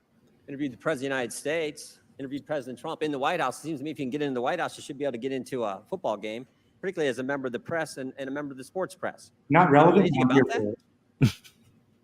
I don't, sir. Do you agree with the Washington Redskins' decision to fine Jack Del Rio Wow. $100,000? Redskins. Redskins. That was the decision that was made by Coach Rivera. Again, as I stated earlier, they are responsible for monitoring and managing their own workplace. He made that decision on his own. I did not speak to him. I have great respect for Coach Rivera. He made this decision for reasons I'm sure that he thought were important. I appreciate all. managing his team. I appreciate Yeah, all not that, relevant, Commissioner, but that's not what I asked you. I said, do you agree with the Washington Redskins' decision to fine Jack Del Rio $100,000? 2 Redskins. I don't think it's my position to be able to say whether it was the correct decision or not. He's not Well, saying. Coach Rivera, in his statement when he fined his assistant coach $100,000, he said Del Rio, quote, does have the right to voice his opinion as a citizen of the United States, and it is most certainly his constitutional right to do so. I don't know if that's actually accurate anymore, because if you do voice that, you end up getting fined and have to write a check for $100,000. Does that concern you? I, again, have great respect for Coach Rivera. I presume that he had reasons for doing what he did. He's not saying he has great respect I'm for sure he took a lot of factors into consideration there. Does Ron Rivera Last year at the start of coaching the staff? season, Not going to be New York about Times Snyder at all. article, a piece from September 5th, 2021, last year, start of the NFL season. You made this statement. You said, "We, the National Football League, encourage all to speak out and peacefully protest." Did you really mean that when you said that, Mr. Goodell? Yes, I think people are always responsible for what they say and what they do, but yes. And when you said you encourage all to speak out, you meant all, not just some. That's correct, Congressman, but you're responsible for what you say. There are consequences for what you do and say in life. Yeah. So it seems to me, I mean, this is the concern I have. It seems to me the NFL encourages all to speak out unless you're Dave Portnoy and not allowed to a game, unless you're Jack Del Rio, you get fined.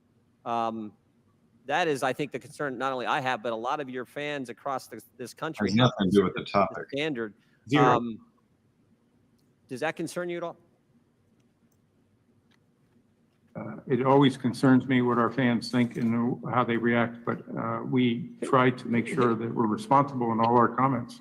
Yeah, let me just read the tweet from Mr. Del Rio. It said, would love to understand the whole story about why the summer of riots, looting, burning, and the destruction of personal property is never discussed, but January 6th is. What part of that statement, what part of that tweet warranted a $100,000 fine? Again, Congressman, I didn't issue the fine. I wasn't part of the decision-making process. Coach Rivera obviously had reasons which he believed were substantial to do that. And I have great respect for him. Yeah, but I mean, this whole hearing. hearing is about the NFL stepping in when something happened at the Washington football team's organization. There we go. And now we had something that happened in the Washington football team's organization. You say you had no part of that. You're not gonna comment on it. It's not something that should concern you. But it seems like it should when assistant coach issues a tweet that I think a lot of people would say, you know what, we Republicans condemned the violence that took place in the summer of 2020, and we condemned the violence that took place on January 6th. We've been consistent. I think that was the point the coach was making. He gets fined, and you have nothing to say about it. I am not going to interfere with the workplace decisions that a club makes on a matter like that. That is not something that rises to the occasion, such as the subject that we're talking about today, when you have a workplace that is obviously toxic and unacceptable and unprofessional. And no one supports that, but we do support the First Amendment. And I understand this is a private organization, but the chilling impact when speech is curtailed like this and you get fined for a tweet that you put out, I think that is a concern to all of us. That's why I raised it in the committee hearing today. Madam Chair, I yield back.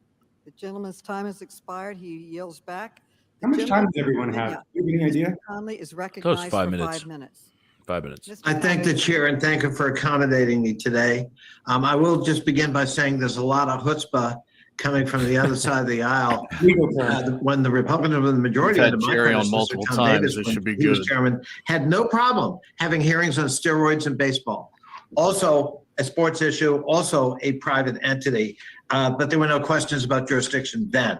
And when it comes to being lectured about the lack of oversight, I remember 4 long years in the Trump administration, not a single Republican voted for a single subpoena during those 4 years, and we had no oversight hearings on our committee over the Trump administration and its misdeeds, and God knows that was fertile territory. So I'm not going to be lectured by those folks telling us about our dereliction of duty and oversight. Mr. Goodell, do you believe the NFL has held Mr. Snyder and others accountable for 20 years of misconduct at what is now called the Commanders? Yes, I do. You believe you've held them to account Yes. sufficiently? This is like a deposition. Yeah. Most importantly, Congressman, I think we were able to, in addition to the accountability, be able to effectuate change in the organization that, as I mentioned before, it's a substantial transformation. Let's talk about that substantial transformation. Instead of releasing the Wilkinson report, you issued a 4-page press release. And inter alia, you said in that 4-page press release, ownership and senior management actually paid little or no attention to these issues documented in the Wilkinson report. Is that correct? Pete, is he a lawyer, this guy? I don't have the release in front of me. I don't think Jerry is. Well, all right. But the committee's investigation has shown that's actually not true. Mr. Snyder paid lots very of sharp, attention. though. And ordering executives to fire cheerleaders who fraternize with players. He told other executives to keep cheerleaders, quote, skinny with big, and here he used a pejorative word to describe a part of the female anatomy, or he said he'd kill them. He intervened in HR decision after HR decision personally, deciding never to punish the favorite coach who groped lower level employees, but punish the women in those cases, not the men, in a very consistent pattern. We've also now learned that there are at least 2 sexual assault allegations about him personally. Were you aware of that when you issued the statement that he paid little or no attention to these issues? Is that news to you? As Congressman, as I stated, I think earlier, the latest allegation was from your roundtable this February. So I was not aware of that until that time. So does that change your mind? Now that you're aware of it? That's why we appointed Mary Jo White to look into it, to determine whether the allegation and what the facts are behind the allegation. We'll release that report when it's completed, because she brought that up in a public setting. So you're committing now to release that report? Yes, I am, because she brought it up in a public setting, Congressman. I stated that in my opening. So is that the distinction you're making between the Wilkinson report and the White report? One was brought up in a public setting and the other was not? Jerry. I don't get it because virtually I said all at of the beginning of as I said in my opening, I also made the distinction. It's a very important distinction, is that to get people to participate, Congressman, we promised them confidentiality and privacy. And an important thing for us is to be able to stand behind that, not just for this case with the Washington Commanders, Commissioner, for any future cases. I've got 1 minute. Need to have respect. I understand that, but you're acting as if the victims have not subsequently, in fact, called for the public release of the report. Virtually every victim we've met with in our roundtable, in private meetings we've had, I've got a lot of constituents who are victims of this culture. All of them have called for the release of the report. They've even created T-shirts saying release the report. So your concern about privacy, while commendable, seems to have been overtaken by the need for the public to understand what happened and to determine on its own, based on that report, whether that culture, unlike what you assert, is continuing.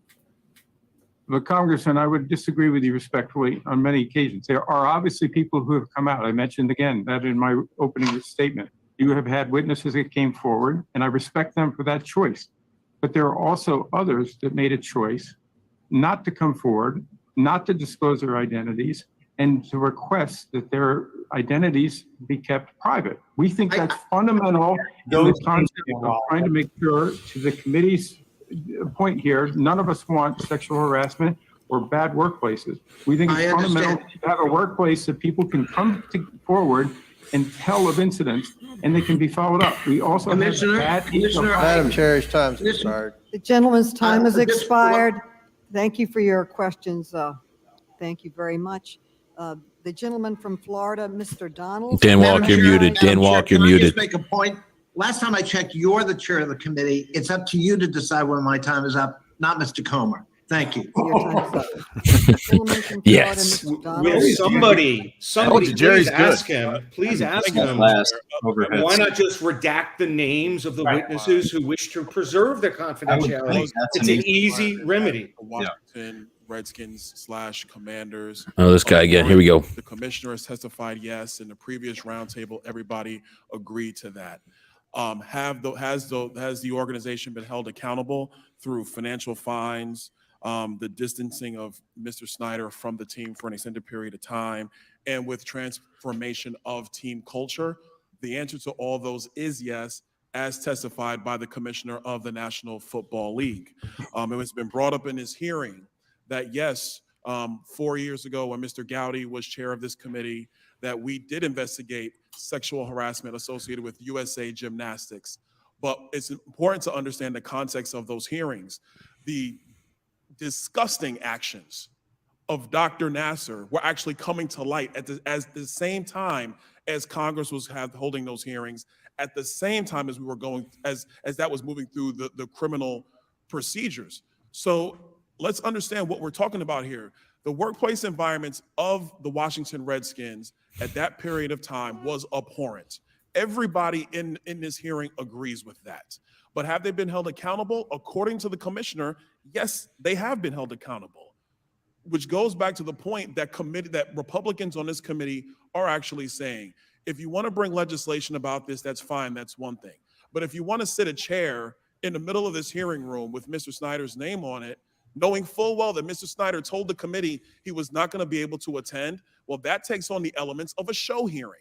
And if Congress is going to go through the pathway of conducting show hearings where members of Congress want to take their pound of flesh from American citizens, regardless of their stature, what you're going to get is American citizens actually having less respect for the committees of Congress.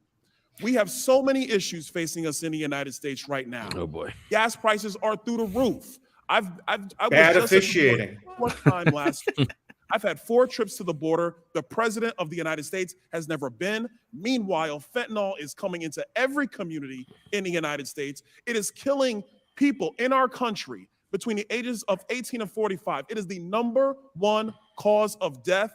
This committee has said nothing about fentanyl to this point. Hey Pete, why is Representative Donald carrying Dan Snyder's water? And for that matter, why are all the other Republican committee members appearing to carry Dan Snyder's water? Is there? Can you give some context for this? He's been in the past a pretty loyal Republican donor, and I think that's part of the reason why this is the case here. But I think they've actually just like everything we're talking about at the political level right now. Are we I mean, there's a cut and dry. There's two teams. If you're Team Republican, you're kind of male or female going by what Mr. Donalds is saying right now. For the most part, not every one of the Republicans, but for the most part, Team Republican is has said the same thing. We've seen other members of the Republican side say exactly what he's saying, and calling these hearings, for lack of a better term, a waste of time. That's just kind of the way it's been. I mean, Dan is Team Republican, and right now there are a lot of folks in that room that are Team Republican and essentially rooting for the home team in that situation, for lack of a better term. If you had told me before I looked it up on Wikipedia that Representative Donalds was born in Brooklyn, I never would have believed it. Yeah, we'd have thought he was maybe from Ashburn or Potomac, where Dan lives. Well, he's now from Southwest Florida, but he thankfully doesn't represent my district. Let the owners deal with it. Yeah, I mean, me personally, this is twice now that he's tried to derail things a little bit with the obvious. We're trying to hear from Roger and not him. He hasn't asked Roger one question yet. To grill that organization when they've already been held accountable by the governing body who was responsible for them.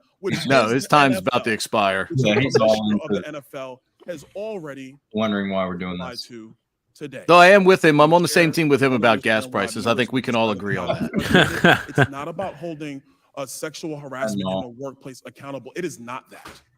It is about us conducting show trials which distract us from the business Congress should be looking at. And he has made this point a couple times. Yield back. Yeah, he's got to yield this one. The gentleman yields back, and I'd like to remind him that during the hearing with the cheerleaders earlier, you called for the release of the Wilkinson report, and I agree.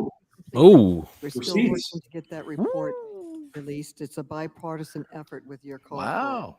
The gentleman from Illinois. She's Mr. prepared. I Christian will say Wilkie, is that. recognized for 5 minutes.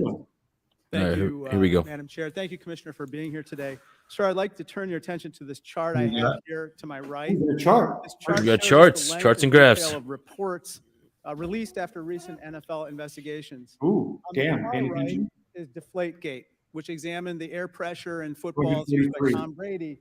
And Okay, following that I was inquiry, way released a off. 243-page 1,000. detailed report. Next to it is the Miami Dolphins sexual harassment inquiry, and after that, you released a 148-page detailed report. And next to that bar is the Ray Rice domestic violence situation, where you 5 pages. six-page I thought detailed 0. report following that inquiry. Now, with regard to the Commanders, unfortunately, we received a 5-page press release, sir. Wow. Now, sir, you had mentioned that the reason for It was really 0. the detailed finding, as you had in the other cases, was because of privacy concerns. Isn't that right? That was one of the issues, yes. However, I have this 148-page Miami Dolphins harassment report that you did where you have redacted the names of various individuals. There's your. There you go. Thank you.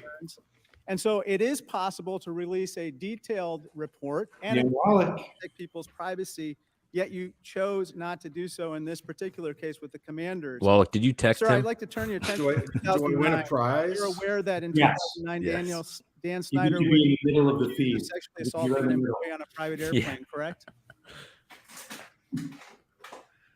Am I aware of that? Yes, I'm And s- aware of that and s- allegation. And sir, Mr. Snyder settled those claims for $1.6 million, but he did not inform you in 2009 that he'd been accused of sexual assault, correct?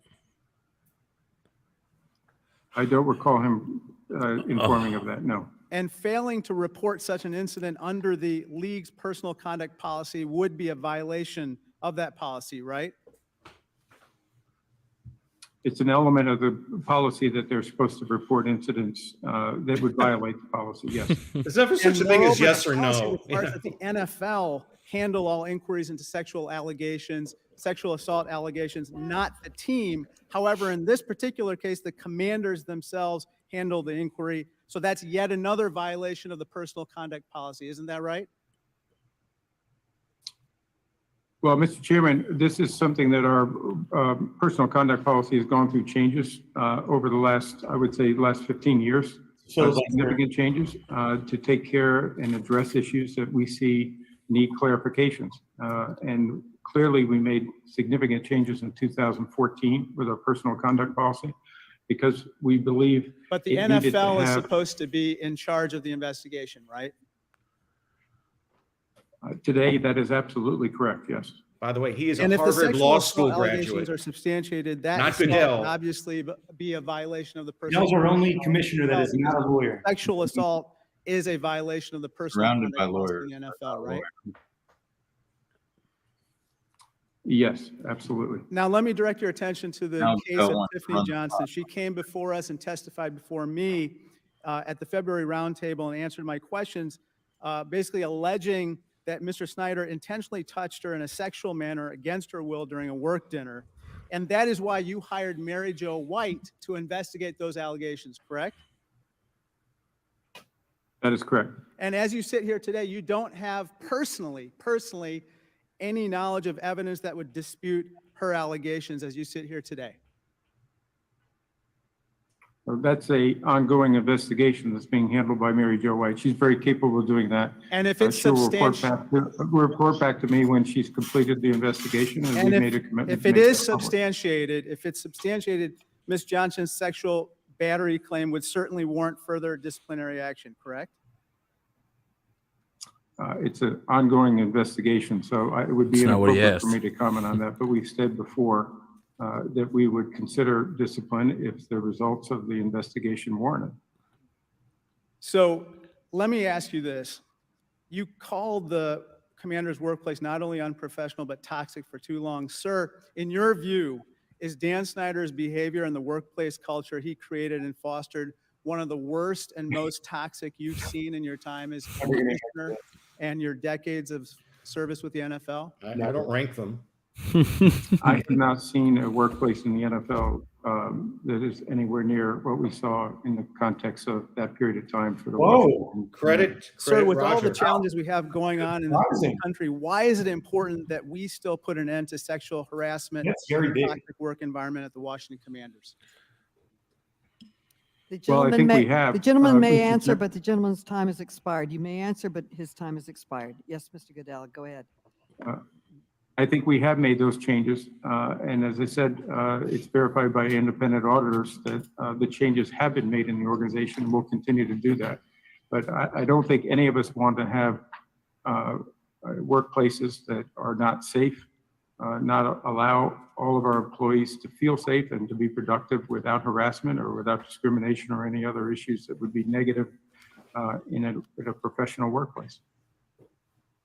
Thank you. The gentleman from Kentucky, Mr. Comer, you are now recognized for 5 minutes. Thank you, Madam Chair. Before I begin my questions for Mr. Goodell, I'm going to have to correct the record once again for Mr. Conley. This is becoming a habit, I believe, Madam Chair. He's hanging out with Adam Schiff too much here lately. He just keeps making things up.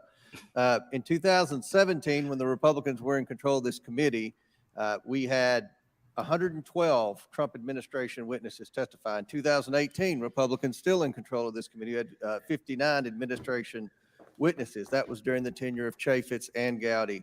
In 2019, when the Democrats retook the majority, you had 80 Trump administration witnesses testify. This year, now that Biden's president, you've had only 36 low-level career civil servants testify and no cabinet secretary. So I want to correct the record on what Mr. Conley said. That was completely false. Commissioner Goodell, when did you learn this committee was investigating the Washington Commanders? I'm sorry, Ranking Member. When did you learn this committee was investigating the Washington Commanders? I believe it was late October of last year, 21. Were you surprised? Yes. Why? Because I thought we had handled this situation in a way that was responsible for a workplace. We had, as I said, implemented unprecedented discipline. Right. We had made the changes to transform the workplace. Let me get this right. One reason you were surprised is because the NFL took action and held the bad actors accountable. And another reason would probably be because Congress really has no jurisdiction over the day-to-day operations of the NFL. The committee Democrats asked the NFL to produce documents, correct? Yes. A lot of documents, right? I think we're over 460,000. 450,000, nearly 500,000 documents. Would it surprise you, Mr. Goodell, that committee Democrats haven't sent a single document request to the Biden administration about the infant formula shortage? But they've requested 500,000 documents from the NFL. Does that surprise you? I'm not sure I have a point of view on that one. I was only focusing on what the NFL was requesting. Obviously. The Democrats haven't even, just make this point, sir, the Democrats haven't even sent document requests to the Biden administration about the botched withdrawal from Afghanistan or the COVID origination or the Our impact tax of school dollars at closures work on here. kids, Yep. or what they're doing Unbelievable. about, illegal immigrants and fentanyl streaming across the southern border, about skyrocketing inflation, energy prices. Not one request on these problems. I think that's what the people in my district in Kentucky care about. And I'm pretty sure that's what most people in America care about. But Commissioner, you had Beth Wilkinson conduct an investigation into the workplace conduct of the Washington Commanders. And Mary Jo White's in the midst of a related one. You've already stated that. And you've also stated the Commanders have made dramatic improvements at its organization. Is that correct? Yes. So why are we here? Why do you think we're here today? Because that's what a lot of the people on my side of the aisle, the Republican members, minority members, why are we here? Why do you think we're here, sir? Ranking Member, I was given an invitation and I felt it appropriate to show up when Congress asked me to show up, and I believe that this matter was handled appropriately, and I wanted to make sure I stated our point on that. And you believe that, let me get this right, you believe that Dan Snyder has been held accountable for a past toxic work environment, but the NFL continues to go in and monitor the situation, and how would you describe the current situation of the work environment in the Redskins or Commanders football program? How are things today in the NFL? It's hard to tell which side he's on with these questions. Well, ranking member, it's not just the NFL going in. More importantly, it's an independent organization, Vestry Light, that is auditing, goes in and is meeting with employees, going through processes, checking with HR. Again, we had very woeful HR processes for too long in that organization. They've been implemented into the organization now. It is actually a very professionally run organization from an HR standpoint. I think employees, from the reports that I've seen in this, that you also have a copy of, employees feel comfortable with the environment and the workplace. They see a dramatic change. And I think that the changes that the Commanders have made, including implementing new executive leadership from President Jason Wright to the coach Rivera, I think you see a dramatic change in the organization. And Dan Snyder made those hires. Dan Snyder made those changes.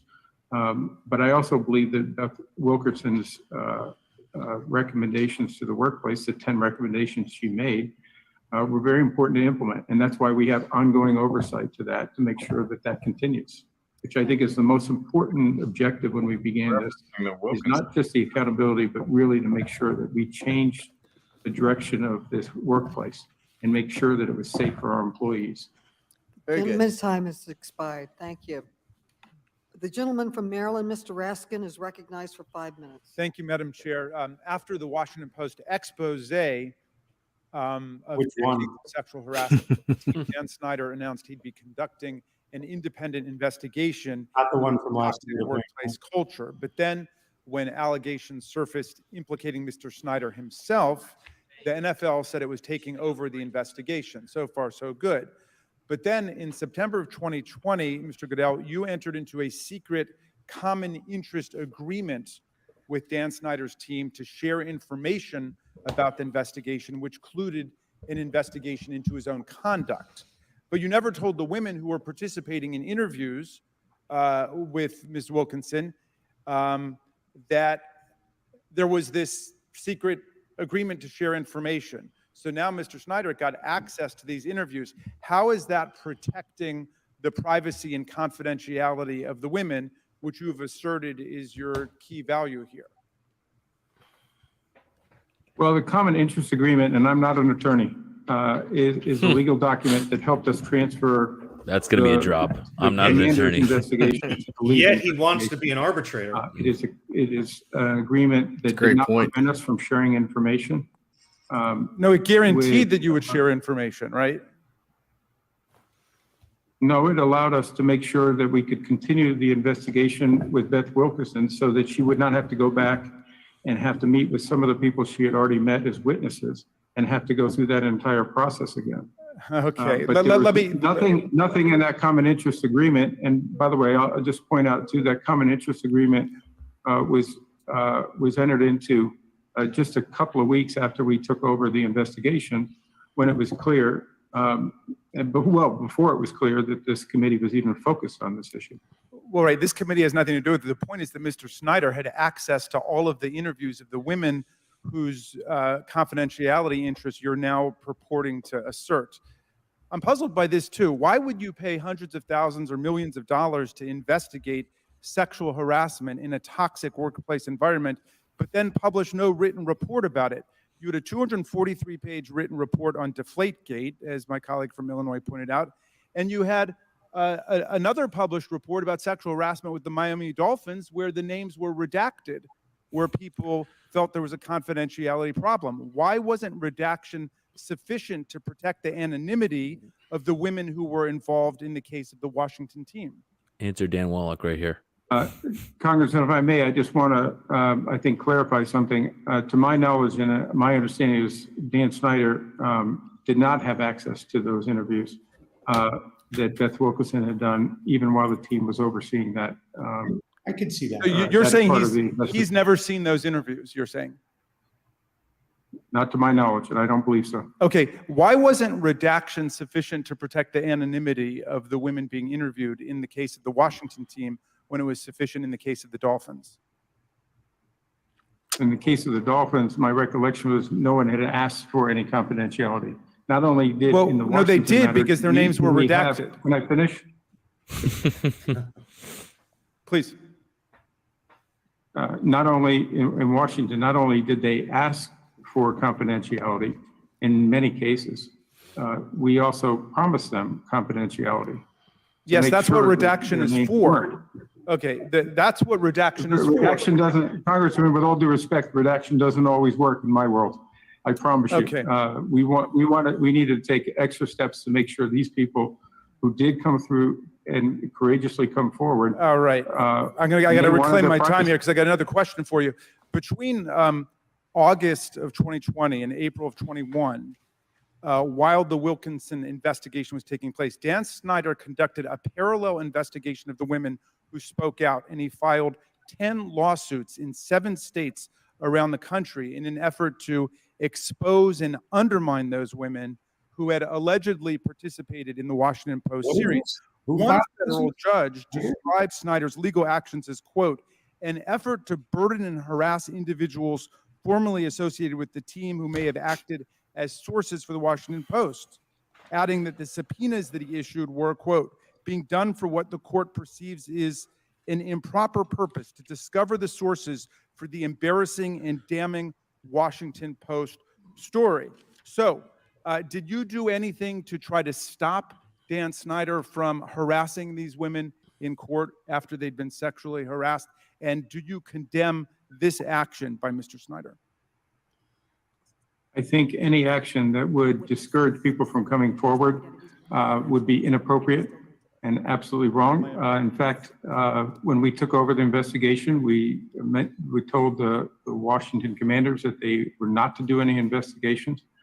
By April 21, I think is the date you gave me, my recollection from your question, we were in the final stages, and Beth had probably met with most of the men and women that wanted to come forward. And we were getting close to concluding our investigation, our best investigation. So you condemn that form of legal harassment against the women who came forward? Madam Chair, time's As I said, any kind of harassment against people who want to come forward and tell the truth, we would not permit and we would not find acceptable. The gentleman's time has expired. The gentleman, you are allowed to respond to his question. Okay, we have now recognized from Texas, Mr. Fallon, the gentleman from Texas.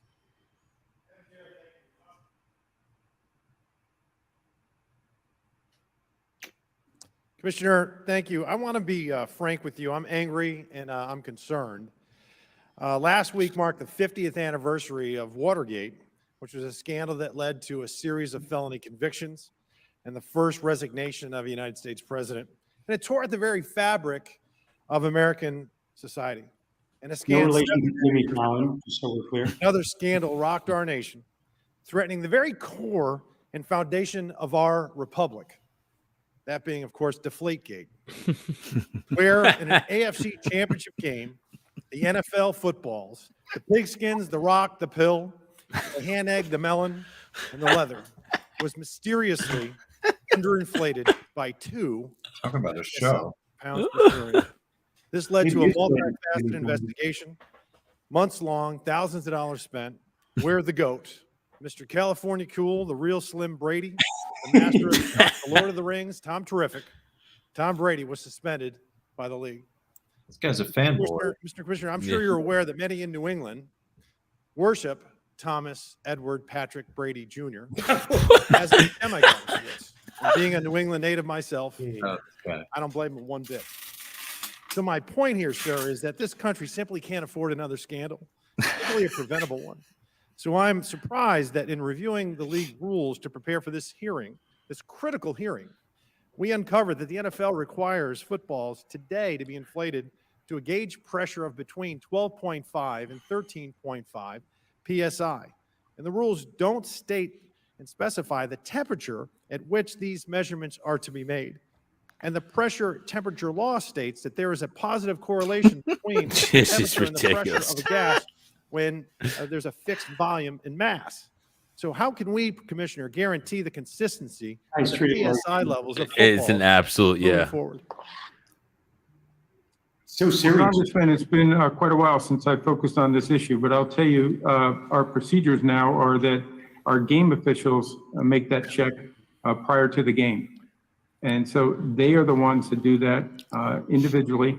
And then the balls are under protected order from that point on. They are not allowed to be tampered with from that point on. So I think hopefully we found that consistency and make sure that the rules apply to everyone and that they're applied equally. And Commissioner, are you currently in New York City?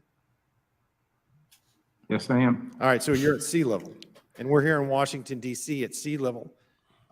So, sir, what do we do in Denver at Mile High Stadium? This with is a very clever way of 5,280 just, I don't want to ask anything yeah. regarding the topic. With it. I mean, Yeah. How do we account for the variance that could and do The occur other one just yelled when and there's screamed, differing and he just came up with a pressures more vis-a-vis slick way to go about PSI it. in your balls? It's a surefire way to get quoted by Mike Congressman, it's Florio one and of the Michael reasons McCann. why, and several of your colleagues have mentioned, Courtney is going to retweet we had a lengthy report the other following Deflategate. And the I reason give him A why for is creativity. You had Yeah, several studies very that went 50 pages or more talking about these exact issues. I can't recite exactly what they were at this point in time, but they considered altitude, they considered temperature, they considered all those issues in the variance. Roger looks like he wants That's to why laugh. that report Yeah. was so lengthy. It's because we wanted to put those procedures out as well as the research that went into that. Well, Mr. Commissioner, I'd like to offer my sincere apologies because this hearing, as I said earlier, There we go. I'm angry and upset because this hearing is a sham Hmm. and it's a farce and it's a clown show and it's a terrible waste of your time as the CEO of a multi-billion-dollar privately held enterprise. It's a waste of this committee's time, and worst of all, it's a waste of the American taxpayers' time. We're here suffering inflation at a 41-year high, 8.6%, gasoline at $5 a gallon, highest than it's ever been in our history. We have a southern border wide open, more porous than in 250 years, and the drug cartels are making record profits, and this unchecked narcotics trafficking has fueled an opioid crisis, which is directly responsible for the deaths of 100,000 Americans. It was more Really, fun. that's why I mentioned I Yeah. was angry and I'm upset. And we're here harassing the NFL, and I might add, engaging in a partisan, bizarre witch hunt of an NFL team and trespassing without just cause into the internal affairs of a privately held entity when we face these other crises on multiple fronts. Quite frankly, it's disgusting, it's a disgrace, and Madam Chair, we can and must do better. I yield back.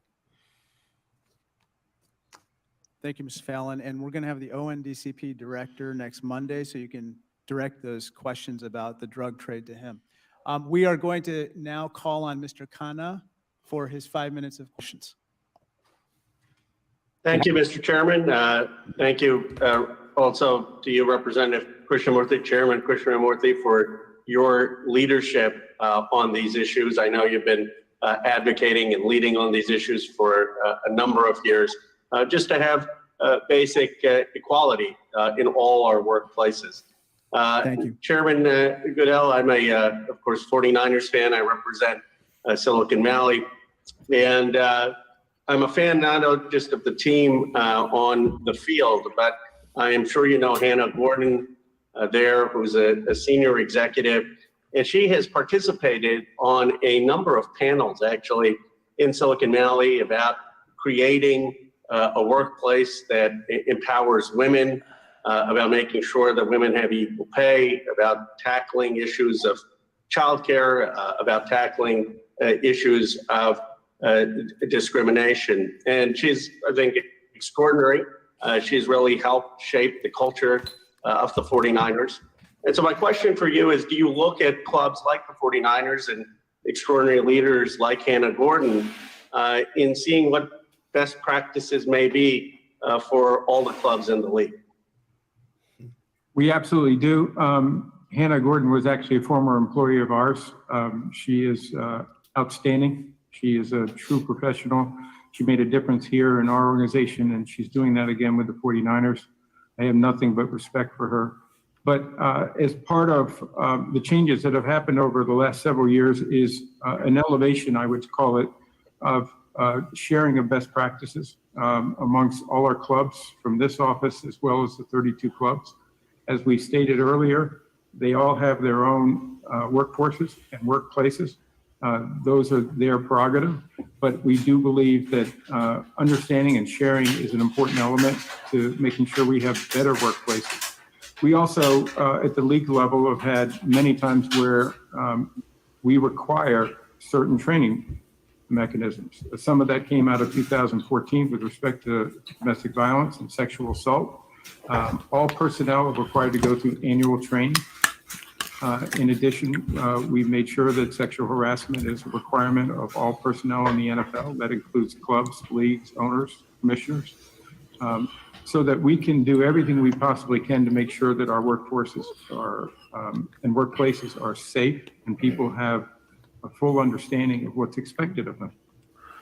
I appreciate that, and I hope you'll look not just to Hannah Gordon and the leadership on. Andrew, I know you need to head out. We appreciate you joining us. There's not really much opportunity for analysis here, but what are your final thoughts here? And obviously, we want to tell all the listeners where they can find your analysis moving forward. Yeah, thanks, Dan. I mean, it's kind of what we went into this, that Roger Goodell is taking the hits so the owners don't have to. It's part of his job description. It's why he makes $50 million a year. Dan Snyder's on a yacht somewhere in the south of France, maybe paying attention, maybe not. And Roger's doing the dirty work. It really is something where I said, he's earning his $50 million a year, whatever he makes today. I didn't expect the partisan nature. Maybe I was naive not to think of that, of this hearing, but they're really getting in their shots about what did Goodell know? Why is the personal conduct policy not applying here? And as Dan Wallach and I talked about, this redaction issue would seem to be an obvious answer for releasing the Wilkinson report. The big news is Snyder being subpoenaed. So this will continue in one way or another. Enjoyed hopping on with you guys. People, want to follow me, Andrew Brandt on Twitter, Andrew Brandt 2 on Instagram. I do reels on this kind of stuff, so I'll be doing a reel later. Business of Sports podcast, and the newsletter is sign up at andrew-brandt.com. Thanks, guys. Thank you so much, Andrew. Thank you for spending all this time with us. It was a pleasure having you. You got it. And Thanks, Andrew. Show me how to do a reel one day, please. My kids had to show me. All right, that was Andrew Brandt joining us. We'll go take it back real quick, guys. Are we good to go back to the hearing? Yeah, let's get to go back. We'll see. We can pick our spots. Okay. And it's diversity in general. It's making sure that we do everything in our communities, including making sure that our communities are addressing the difficult issues that some of you have talked about today, and making sure that our teams are playing an active force in some of that, whether it's our work on how do we get people to vote. Our clubs are actively using their facilities, are actively using their platform in which to encourage people to get out and vote. I appreciate that. Thank you for your time. Thank you, Mr. Chairman. Thank you, Mr. Khanna. And now I'm going to be calling on Mr. Grothman for his 5 minutes. Thank you. It's just, as was just pointed out, Mr. Goodell, you have attract tens of millions of dollars from Americans who watch your games every week. You've got a large captive audience. Would you agree the NFL has a tremendous amount of power and ability to influence American culture? Probably. Yes, Congressman, I think I just made that point. I agree with you. I'm a little bit troubled by your embracement of what I'll call left. He walked into that one. I'll explain in a second. And way exaggerating any amount of racism in America. Oh, geez. Under your leadership, the NFL has perpetuated the narrative that America is a racist country, including the myth of systemic racism in policing. You've committed hundreds of millions of dollars to, quote, fight racism in America. You've kind of promoted the Black Lives Matter movement. And of course, the heads of that movement were Marxists. They're kind of anti-family. I realize it's a diffuse organization and not everybody believes in that, but nevertheless, the founders believed in that. The NFL is committed to leveraging the NFL network with its other media properties to place increased emphasis on raising awareness and promoting education of social justice issues of our fans. That's what you say. Mr. Goodell, studies show that when you control for crime rates, there is no systemic racism in policing. Mr. Goodell, could you use your opportunity to raise awareness among your fans about the fact that study after study shows that when controlling for variables such as crime rates, there is no significant relationship between a person's race and whether or not they'll be arrested or shot at by police? Do you think you could use your role to get that out there, given what you've done in the past? Interesting. Congressman, first, I make no apologies for fighting racism. We believe strongly that there's no place for racism and hatred in our society. That's not the point. The question. Well, I'm just trying to clarify a point that I heard in your document, in your question. Or the second point to it is we have an incredibly strong relationship with law enforcement. We are supportive of the work that they do. We understand the difficult job that they have and the dangerous job they have. But we all want great policing. We want to make sure that the police are properly resourced and properly equipped. But more importantly, our work has been focused on how do we develop better relationships between the law enforcement and the communities. And personally, I've gone into some of those communities with law enforcement and done what we call ride-alongs. And in that context, you understand the gap that we have to fill between what law enforcement is faced with, how they do their jobs, and what the community expects from them. And I think that more communication, more work to try to improve that relationship is not only going to improve policing, but I think it's going to improve our societies in general and our communities. Mr. Goodell, study after study shows there is not systemic racism in our police departments. There is a narrative out there, for example, who to this day mislead the public as to what happened in Ferguson. The Black Lives Matter movement fanned the flames out there, even though Barack Obama's own Justice Department found that shooting was justified. And you have kind of piled on with the narrative that we have a fundamental problem. Will you do what you can to use your mouthpiece, given the damage I think you've created in the past, to straighten out the record with regard to racism in our police departments? I don't know how he's going to answer that. Well, Congressman, with all due respect, I think, again, we've been incredibly supportive of law enforcement and we'll continue that. So I'll give you another question. I'll give you another question. Okay. This is on the internet. You never know what you can believe on the internet. I look at the internet and we see that you're making about $64 million a year. Oh my God. Not as somebody who's taking personal risk. Not somebody who has to block or tackle or risk your body. To a certain extent, the NFL is profitable because they shake down cities, tell them we're gonna leave your city unless you build a big, hundreds of millions of dollars of stadium. Do you think it's appropriate, given the monopoly the NFL has, that you have no personal risk, either physical risk or financial risk in your job? Could you comment on that $64 million salary? I was going to say. Congressman, I started as an intern nearly 40 years ago in the NFL. I am very fortunate to have made a career of being in the NFL, an organization I'm proud of. I'm happy to have had the opportunities that I've had, and people have mentored me and given me those opportunities. My compensation is something that is determined with discretion from the ownership. They make that determination. I am very fortunate to be here in this job. I'm proud of it, and I wish I could say anything more to you that would make you more comfortable, but those are determinations that are made by the ownership. I'm done. I got nothing. Yeah. Thank you for the question. Back to you. Mr. Grothman. One thing I just wanted to clarify, the commissioner said that the difference between releasing the Miami Dolphins report and the Wilkinson investigation is that witnesses in the Miami Dolphins case did not request their identities to remain confidential. That is not correct. According to page 54 of the Dolphins report, it says witnesses, quote, specifically asked that their identities remain confidential. A few even seemed to fear potential retaliation for cooperating with our inquiry, and we honored their request, close quote. I'd now like to recognize the gentlewoman from Ohio, Ms. Brown, for her questions. By the way, he's a Harvard Law Thank School you. graduate. Thank you, Mr. Chairman, and I appreciate this committee holding this hearing. Commissioner Goodell, you have repeatedly touted that the NFL should be held to a high standard, and I applaud you for that. You have What's that also noise? assured us that when the NFL took over the investigation of the Commanders, it was to, quote, provide greater public assurance of the integrity and independence of this investigation. And yet, it's been reported 8 days after the NFL assumed oversight of the Wilkinson investigation, it signed an agreement with the Commanders.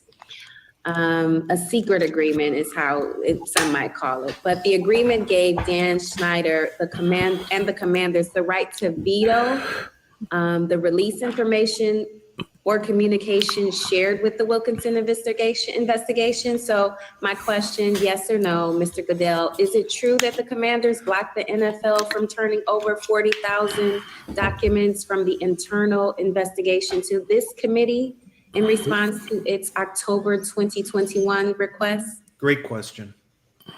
Congresswoman, sorry, this was a legal agreement that allowed the transfer of the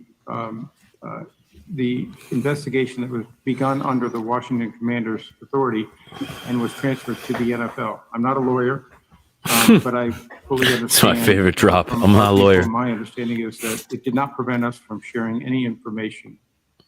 Just reclaiming my time, is that a yes or a no, Mr. Goodell? I'm sorry. It's the answer to my question. It's neither. I'm trying to bring clarity to the question. Okay, I'm going to respectfully reclaim my time. The NFL, it's also been reported that the NFL stood by while Mr. Snyder ran a shadow investigation, deploying private investigators to the homes of his accusers in an effort to intimidate them while he offered them hush money to buy their silence. Mr. Goodell, did you or anyone from the NFL tell Mr. Snyder or his attorneys to stop using private investigators? Yes or no, please? He's good. She's good. Great question. As soon as we took over the investigation, we made it clear to them that they should not be investigating any of these matters. Secondly, we asked that the Commanders reach out to current employees as well as former employees to encourage them to participate. So any efforts to intimidate witnesses or prevent them from doing it would be inconsistent with that. What about the subpoenaing of private emails and phone records from former employees about confidential communications with the Washington Post regarding the Commander's toxic workplace? Can you tell me about that? I'm not sure I understand your question, Congresswoman.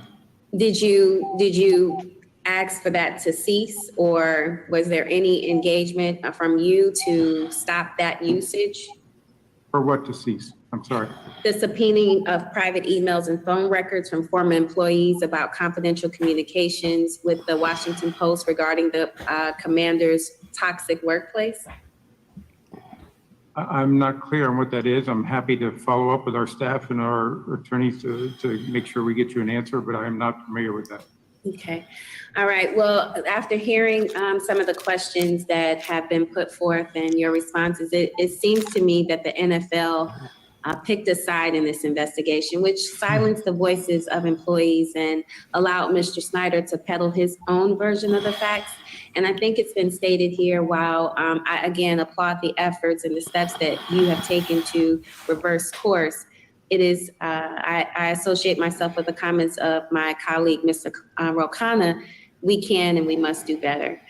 We should not allow the owners to decide what information is made public, and we should not allow them to silence their employees with non-disclosure agreements that conceal workplace misconduct.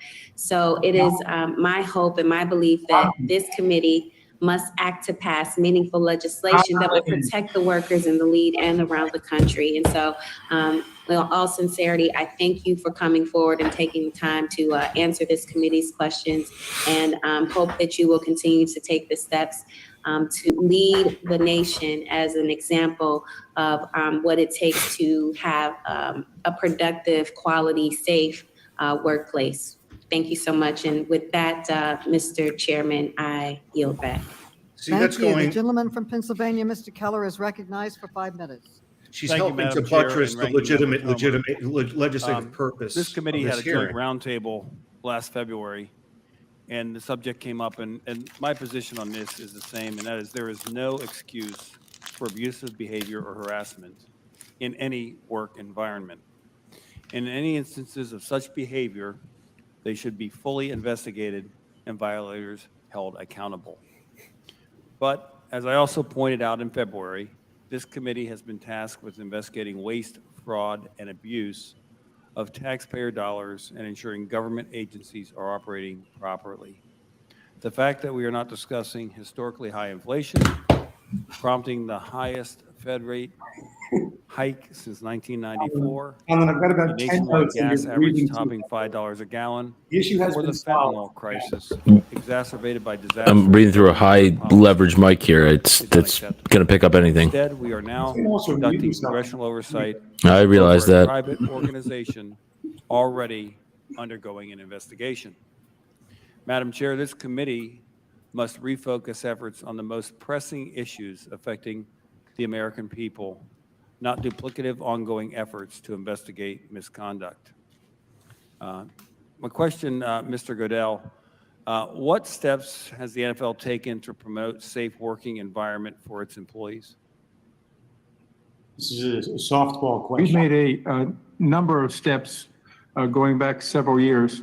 One, and I mentioned some of this, but annual training that's required across all personnel, from clubs to league officials, employees, including players, owners, commissioners. We've had sexual harassment training also. We continue to do that on an annual basis, which is also required. So we continue to put this front and center. I've had several conversations with our clubs about the importance of maintaining professional workplaces, that it's their responsibility. So I think the steps that have been made clearly have had an impact. But again, we're not perfect, but we want to make sure that our employees feel safe and they have a place where, if they have, and I should have mentioned one other thing, is mandatory hotlines. We at the league have had a mandatory hotline for people to confidentially raise any issues that they think are important.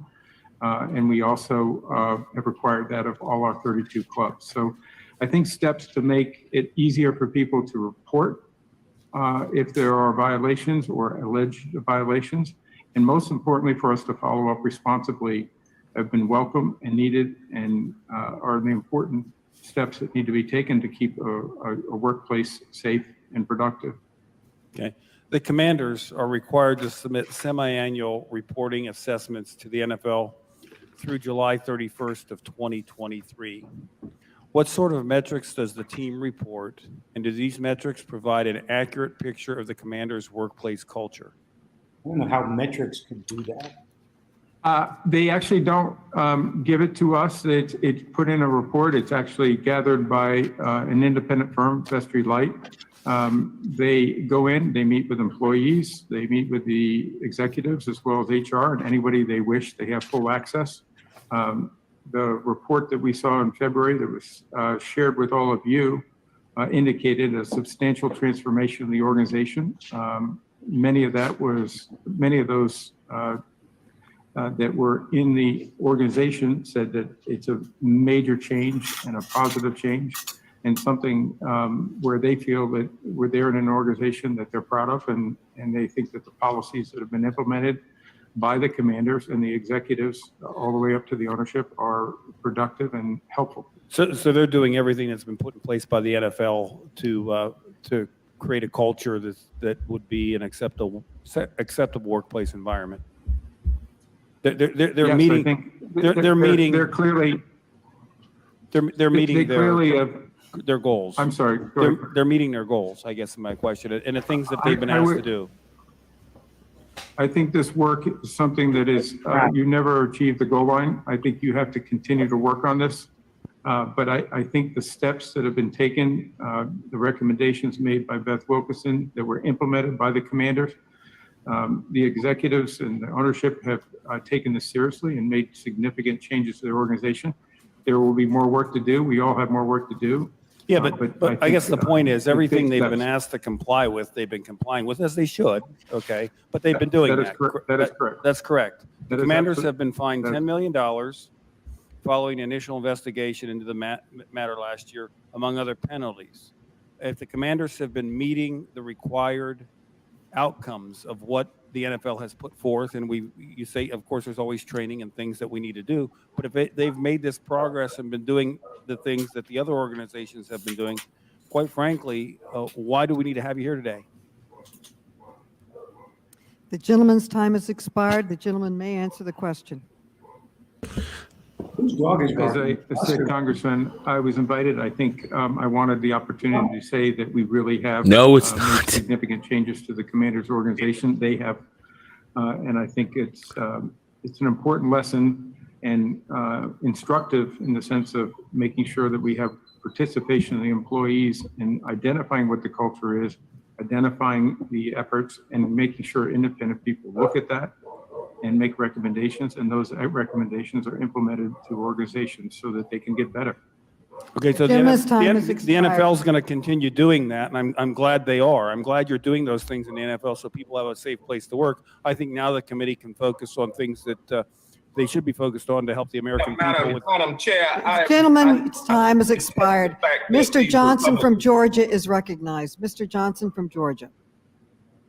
Thank you, Madam Chair. And I would implore my colleagues on the other side of the aisle to have respect for the chair and to cease and desist conversation when that gavel comes down. Mr. Goodell, credible, numerous, and serious allegations of sexual misconduct have been made against the Washington Commanders and owner Dan Snyder, who also stands accused of maintaining a toxic work environment that victimizes female employees of the organizations. It should be noted that Mr. Snyder turned down an invitation to appear before this committee, and I thank you for agreeing to appear before us today. And you do so because you understand that Congress has granted the NFL an exemption from the antitrust laws, which enables NFL teams to collaborate on TV contracts. And the NFL does not want Congress to tamper with that antitrust exemption. Am I correct, Mr. Goodell?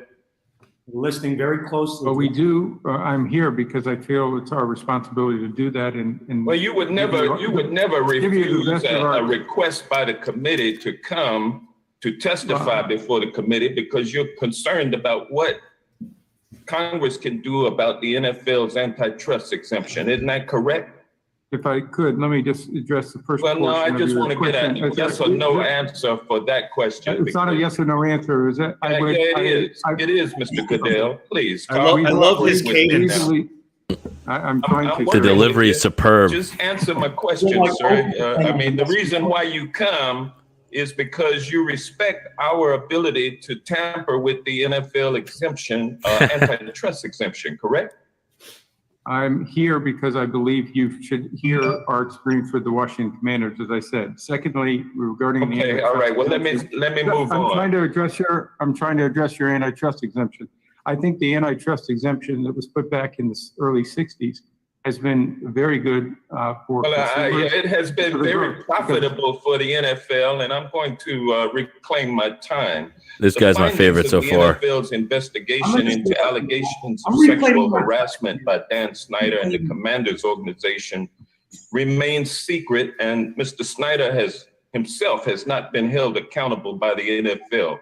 Additionally, the NFL has entered into an agreement with Dan Snyder, which prevents the findings of the internal investigation from coming to light. Every step of the way, the NFL appears to have been part of a cover-up that has resulted in credible allegations of the maintenance of a culture of sexual harassment at the Washington Commanders being swept under the rug. Meanwhile, for all we know, women working for the Washington Commanders are still being subjected to a hostile workplace environment while the NFL has stood by Dan Snyder. Statements that the NFL has held Dan Snyder accountable are impossible to verify because of your unwillingness to reveal the findings of the internal investigation.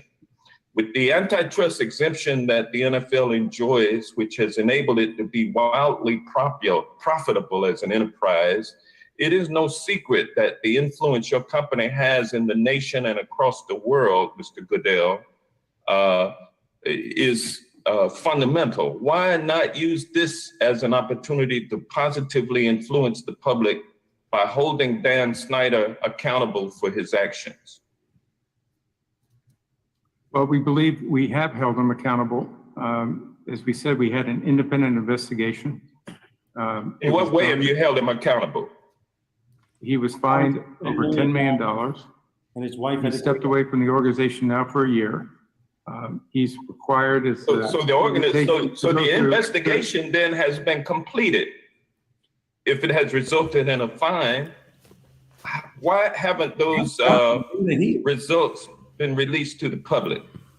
We released a summary report, which as I Why not the stated, full report?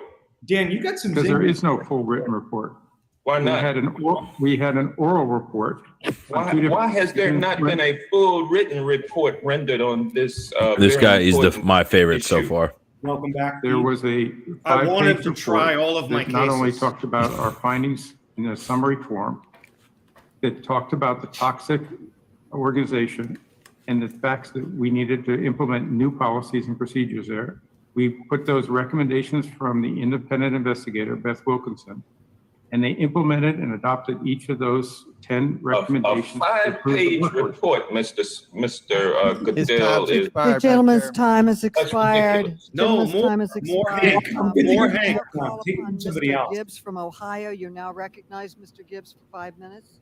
What are we looking Yeah, at? thank you. First, before I yield my time, I want to associate myself with the comments made by Ranking Member Comer about, I hope we have some hearings in the future with cabinet secretaries dealing with our border, dealing with our energy crisis. We've not had a cabinet secretary for this committee as Congress. It'd be very nice to have that. And so I want to yield my rest of my time to Congressman Burgess Owens, former NFL football player. Burgess Owens coming in here. Thank you. Thank you so much for that. And thank you, Chairman Maloney. Enters the chat. Madam Chair, I have a parliamentary inquiry. Oh, One may ask his parliamentary inquiry.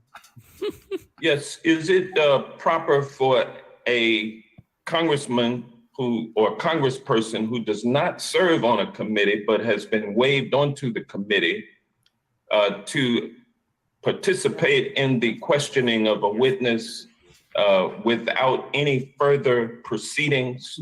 It's a good question. He's been waived on the committee, and yes, you can have a member on the committee yield their time to a waived on committee member. Thank you, and I yield back. And Chairwoman, Mr. Owens, you're now recognized. thank you. Can I also reclaim the time, just taking a few minutes from me, please? Yes, you can. Thank you so much. I want to thank again Chairwoman Maloney, Ranking Member Comer, and members of the community for holding this hearing and especially for allowing me to participate. I'd like to thank Commissioner Goodell for coming to the committee today. It's been a long dream of mine to ask Commissioner some questions. And I'm going to take a little different tack, something I'm very, very concerned about with NFL. The term racism is thrown around today with alarming and casual frequency. And the For Raiders, example, according to Newsweek, 10-year career. Requiring Black individuals to get an ID to vote is racist. According to NBC News, requiring a college applicants to include letters of a recommendation in the application is racist. And my absolute favorite, a recent U.S. Today headline asking if math is racist. So just quick. What's truly racist is this condescending, soft bigotry of low expectation that has far too long plagued my community. It was prevalent when I entered the NFL in 1973, when it was understood that certain positions were reserved for whites only. Positions of leadership and intelligence like quarterback, center, middle linebacker, free safety, and head coaches were considered off limits to Black Americans. Doug Williams finally broke the white quarterback barrier in 1988 as the NFL's first Black quarterback to both start and win a Super Bowl championship. Washington Redskins? Yet, Commissioner, decades later, despite all this progress on and off the field, we're once again forced to discuss under your watch the NFL's engagement in racism behind the scenes. In June 2021, the NFL was forced to announce it was ending its practice of race norming when paying out compensation to players experiencing brain damage due to concussions on the field. The NFL has for years used separate tests based on race to score players' cognitive threshold. The test taken by Black players was different than that by white players. The result determined if financial compensation was warranted. Doctors were required to use race-based norms that assumed Black players were inherently less intelligent than their white teammates. If this sounds like a throwback to the Jim Crow laws of Deep South, that's because it is. This practice came to an end only after lawsuits against the league by two former Black NFL players who were accidentally given the cognitive test normally reserved for white players. When they both qualified for compensation, the NFL demanded that they be tested again. This time, when the clinician applied the race norming algorithm recommended by the NFL program manual, they were denied compensation.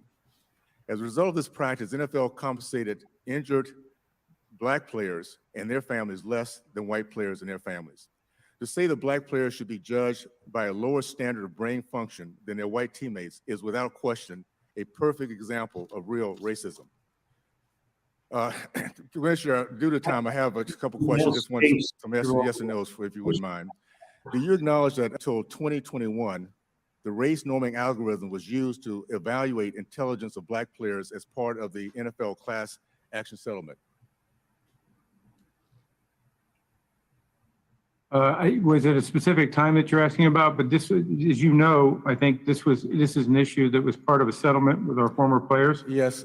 Federal judge oversaw it. Yeah, Commissioner, if you wouldn't mind, Commissioner, if you wouldn't mind. Yes, this was back in this 2013 settlement. Did you recognize the race norming algorithm was part of that settlement? You commented on that, and I know the NFL has apologized for that. Yes, the two parties agreed to that because it was a standard medical. Okay. So this. What we agreed to do, just recently is change that. I'd like to reclaim my time. Thank you so much. Representative do you agree that the NFL's use of skill for Black Americans versus any other race third Black is the definition of systemic racism? Definitely some history. Real simple, yes or no? It was not required by any doctor to use those standards, and we adopted new standards. If it was not required, then why was it used? Because at the end of the day, there was a separate system used for Black and white. Okay, that's a medical standard far beyond the NFL. That being said, I know you apologize for it. NFL apologize. I'll just say, let me just say this real quickly. Speaking on behalf of my Black and white brothers who gave their careers to make sure that we got past racism, this is an atrocity. And the fact the NFL has judged Black people at a different rate and intelligence than white people is something that needs to be looked at. I look forward to having this longer conversation with you and as we get into the coming months. And I think, you'll back. The gentleman yields back. The gentlewoman from Michigan, Ms. Tlaib, is now recognized for 5 minutes. May I? Thank you so much. And I just want to commend my colleague. This is why lived experience is so incredibly important. As a survivor of sexual harassment, it was my first job outside of college. I can tell you it is so incredibly important that Congress leads on this issue and making sure that everyone is safe away from discrimination. Again, that can be incredibly traumatic and can last a very long time with people as they move from career to career. When dozens of women came forward with allegations of a toxic workplace at the Commanders, team owner Dan Snyder stated, and I quote, "I have admittedly been too hands-off as an owner and have allowed others to have day-to-day control to the detriment of our organization." Commissioner, you were personally briefed on internal investigation into the Commanders, as you know, and sitting here today, do you believe that Dan Snyder was hands-off team owner? Was he a hands-off team owner, sir? In my judgment. Yes or no? Was he hands-off? The owner is responsible for the workplace. Yeah. Okay. The committee has recently obtained evidence shows that exactly how involved Dan Snyder was in fueling the toxic workplace environment. The committee conducted a deposition of Dave Popkin, who was chief operating officer of the Commanders for a number of years. He worked with Mr. Snyder every single day. Do you want to know, he said, basically, this is what he said to us, that he said, quote, both hands on when it came to Mr. Snyder. So he's very directly involved. Mr. Pauken also detailed his role in decisions big and small. And I'd like to talk about one of those decisions, if I may, Commissioner, that I found particularly troubling. In the fall of 2002, the team hired a new head coach who, according to Mr. Pauken, quote, groped a member of the public relations staff at an event. According to Mr. Pauken, he consulted with Mr. Snyder about what to do, even though, as he said, quote, I knew what we were going to do. Do you know what he said, what he was talking about, Commissioner, here? And of course, it was nothing. He was going to do nothing. Mr. Pauken said that he, Mr. Snyder, decided, quote, we weren't going to confront the new coach. Commissioner Goodell, Mr. Pauken participated in a number of interviews with the law firm handling the internal investigation. Has NFL looked into these allegations against the former coach? Pete, which coach is this? And all of those allegations. Seriously, you're working with the firm, has he, sir? All these allegations have been treated. So the allegation of groping a public relations staffer was investigated. All I can tell you is we've hired an independent investigator. Yep, got it. I got it. They did the same thing at that previous job I was at. They did the same thing and wrote it off. Committee staff conducted another deposition, Commissioner, this time a former president of business operations, a CEO, Brian Lafimina. He testified that he raised allegations made by Rachel Elgelson, a former Commanders employee, about the misconduct of Commanders executive Larry Michael. Ms. Ingleson alleged that Mr. Michael, quote, would touch her face in an unwanted fashion, talk about her looks in front of the large audiences, and kiss her. Mr. Lafimina says that he brought these allegations to Mr. Snyder's attention in July 2018. According to Mr. FEMA, 2002, by the way, was Spurrier. Mr. Snyder's response was, quote, Larry was a sweetheart and Larry wouldn't hurt anybody. 2 years later, in July 2020, Mr. Michael resigned from the club after seven former employees said he routinely discussed the physical appearance of female colleagues in sexual and disparaging overtones. He even made crude comments about an intern. Take a listen to what he said, Commissioner, if we can play the audio, please. Oh, what do we got? She's prepared. The OTAs in this edition of Redskins Nation right after this. Way to go, buddy. Thanks, man. I couldn't tell if you wanted me to go longer or shorter or what. I do think our intern is looking better every day. I do think our intern is a little blonde there talking to Ace. Blonde and black. Yeah. The hell of an outfit in the middle of June. She's looking freaking pretty good. I don't know what the fuck's going on there. 240. Oh my goodness. Unbelievable, so disgusting. Mr. Snyder wasn't hands off. He simply turned a blind eye to the conduct he didn't want us all to see, right? This is all too common in an American workplace. Commissioner Goodell, is this acceptable way to run a team? That example you just showed me is not acceptable. And could have been your daughter, sir. It could have, it literally is disgusting. I completely agree with that. Would you commit to doing more? I mean, right now you keep saying you did everything possible. You're studying, you have to do more. Yes or no, are you willing to do more? Yes. Yes, of course I'm willing to do more. I never said that we were going to stop. I actually said the opposite. But you have the authority to recommend that Dan Snyder be removed as a team owner. You can recommend the gentlelady's time has expired. The gentleman may answer her question. Your time has expired. You may answer a question. Should Dan Snyder be removed? I think I'm good. Should Dan Snyder be removed? Remove him. Will you remove him? I don't have the authority to remove him, Congresswoman. Okay. You have the The authority time has to expired. The recommend gentleman his from removal. Texas, Mr. Sessions, is recognized for 5 minutes, and votes have been called. Okay. Madam Chairman, thank you very much. I appreciate you and Mr. Comer trying to work together. Commissioner, I want to thank you for taking time to be with us today. I think you've heard that Congress is sometimes assertive about some of the ideas that we have, but I thank you for taking your time to be here. I think answering questions that dealt with someone else's behavior, also your own, because as commissioner, you have a responsibility for the league. I want to thank you for trying to work with people across the spectrum, athletes, coaches, fans, television networks, owners, and to tell you that I think that from my perspective, and I have been a football fan for many, many years. Jerry Jones is a very close and dear friend of mine, and I've watched Mr. Jones and the Cowboys, as well as almost every other league in the team in the league, to be able to work through athletes, circumstances, and things that happen. I think you've done an outstanding job, and I think that it said volumes to me about the changes that have been made within the Commander organization. I think that we're all entitled to make mistakes, and I think we're entitled to try and make up for it. I think it says volumes that you as commissioner will lead the effort to have conversation, not just with owners, but really the teams that are involved about that which you believe would be in the best interest of the league, because that is really what your job is. But Commissioner, I want to say this to you. I think it's also important that we here in Congress recognize we're not perfect either. And we do things that can be seen in ways that are not always the same way everybody in Congress would want.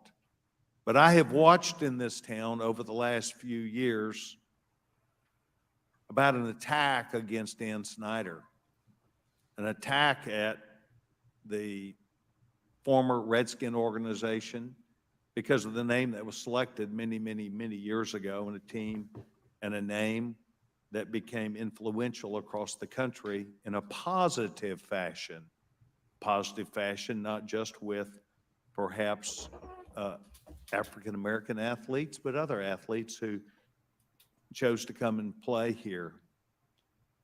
But Mr. Commissioner, I want you to know that this organization here in Congress makes mistakes also. And sometimes those mistakes are letting us get ahead of a professional conversation that we need to have with a conversation that is perhaps political. So we should mention, you can lower it for me. An article that was in Politico. Actually, that no, wait, someone's about to get put on blast. Where it was. We're going to have the whole recap after YouTube. That this could be fundraising fodder, a reason to get rid of Dan Snyder in this town by members of this organization. As a matter of fact, not just members of this organization, but chairman of the House Oversight Subcommittee.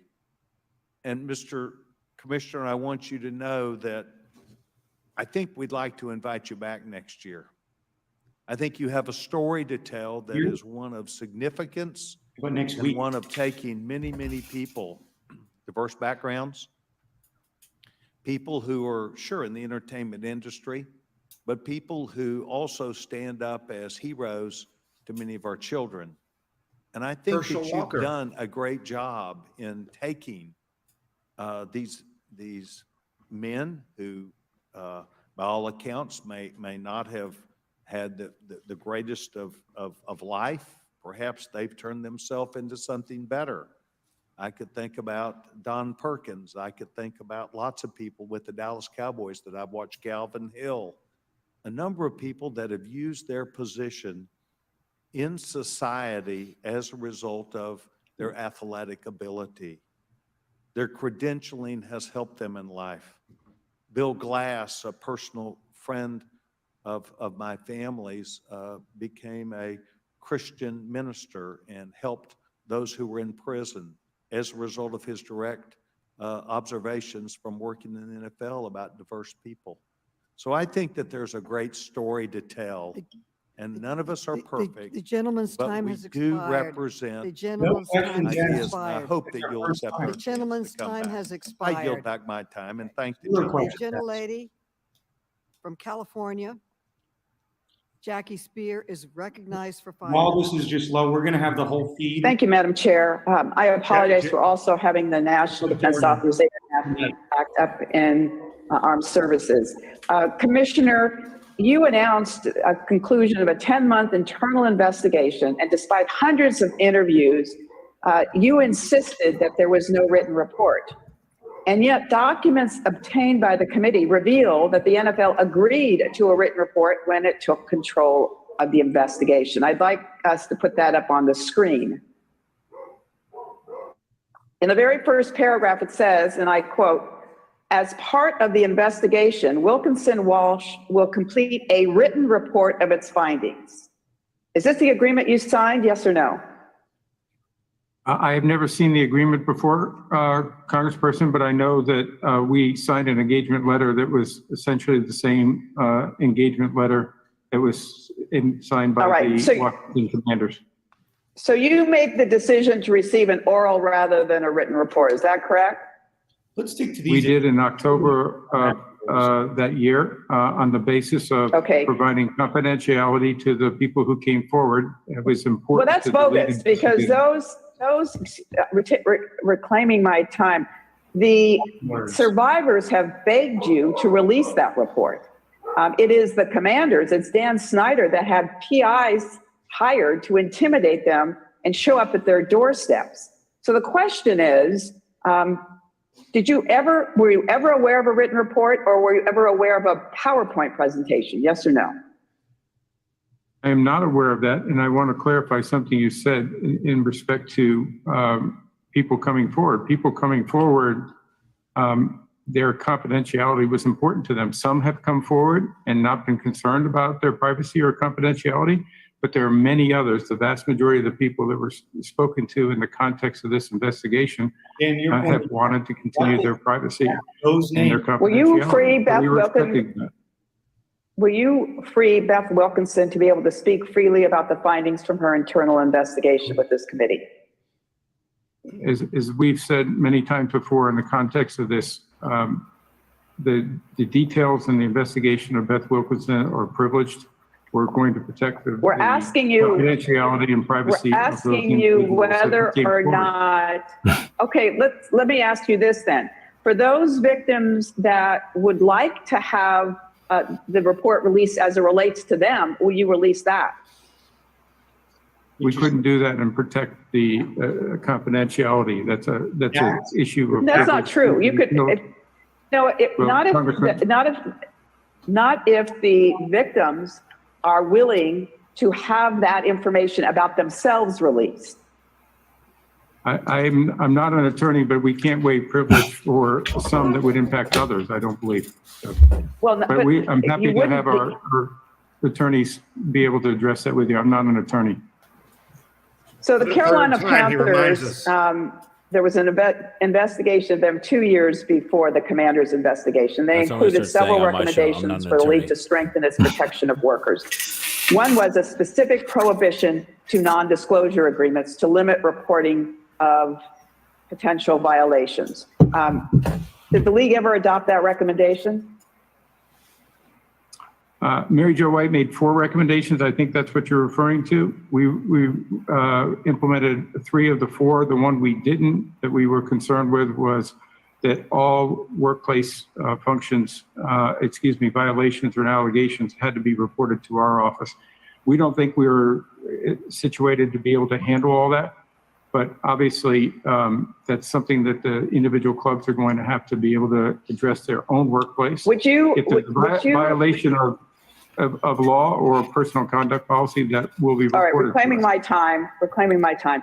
Would you put in place a prohibition that non-disclosure agreements cannot be used by the various organizations under the NFL?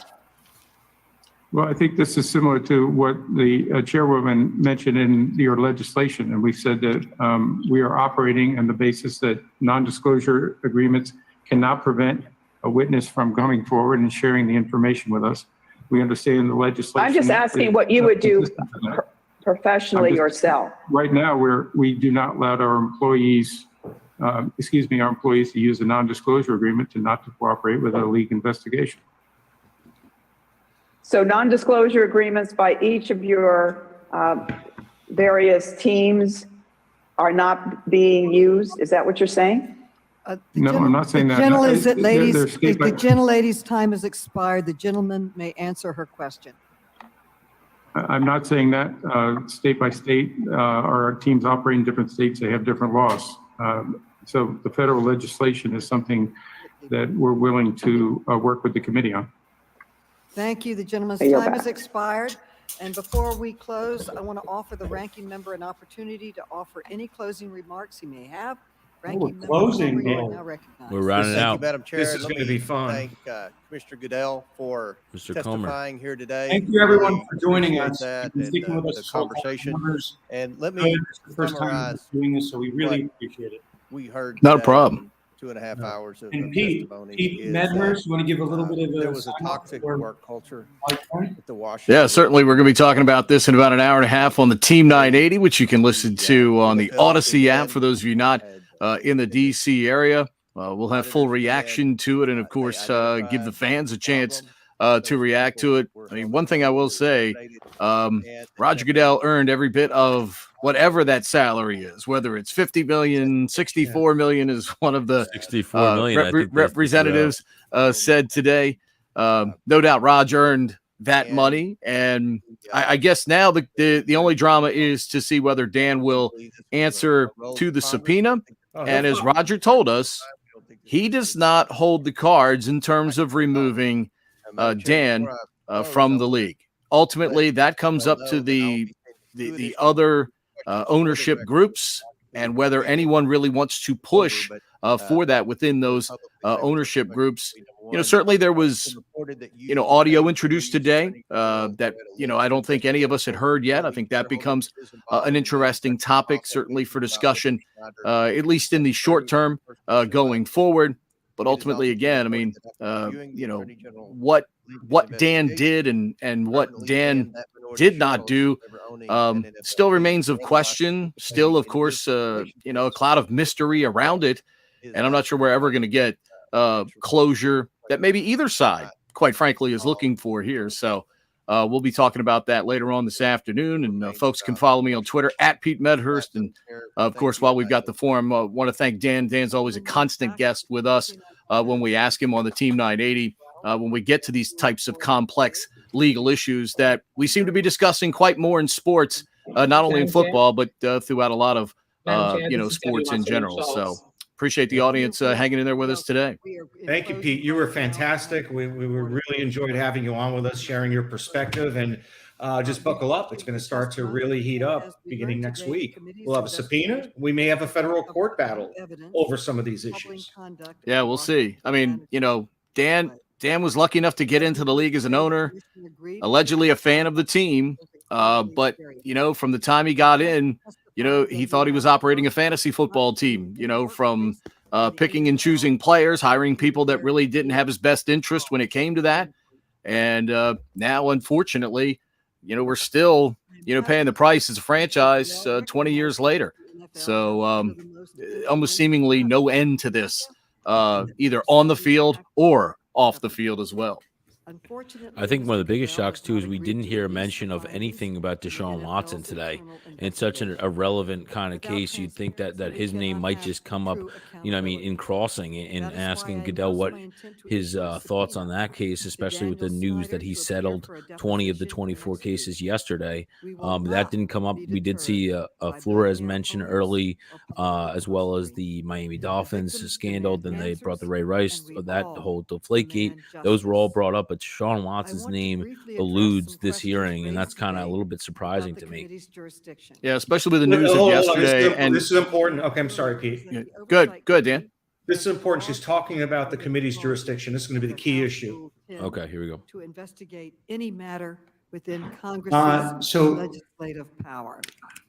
As I also said earlier, Actually, no, I won't say anything. I'll say it. has a long bipartisan history of investigating workplace conduct in professional sports, including sexual misconduct. This investigation has already led to 2 bills that I introduced to help strengthen protection for workers from workplace misconduct. I would invite all of my colleagues on both sides of the aisle to join me in supporting these efforts. The committee will not waver in our efforts to conduct this investigation to ensure that women and all Americans are protected in the workplace. With that, and in closing, I want to thank our panelists again for your remarks. This is very entertaining. And my colleagues And for on this. participating in this important conversation. Thanks. With that, without objection, all members will have 5 legislative days within which to submit extraneous materials and to submit additional written And they're questions. coming back next week for Dan Snyder. Which will be Yeah. forwarded to the Hey, witnesses for response. I know Pete has to as for leave, but let's stick participants, around and please kind of do a respond wrap as up. There are some promptly as important possible. Again, takeaways thank from you for your this. attendance Let's today. do This that. hearing Let's is see if we can adjourned, use that for and the I podcast. hope I can make There's the a little vote. bit too much there. We could do both. Pete? Yeah, go What'd ahead, you- Pete, what did you think? Just overall executive summary. Did Dan Snyder, did Roger Goodell look good? And is Dan Snyder in any further hot water in your view? What was your high level takeaway from this? I'm not sure he can be in any further hot water than he is, at least with a certain portion of, the audience, the fan base, portions of Congress. Look, clearly we saw a dividing line. One side thought this was a sham. The other side was trying to pry and do more business. And that side, I will say, I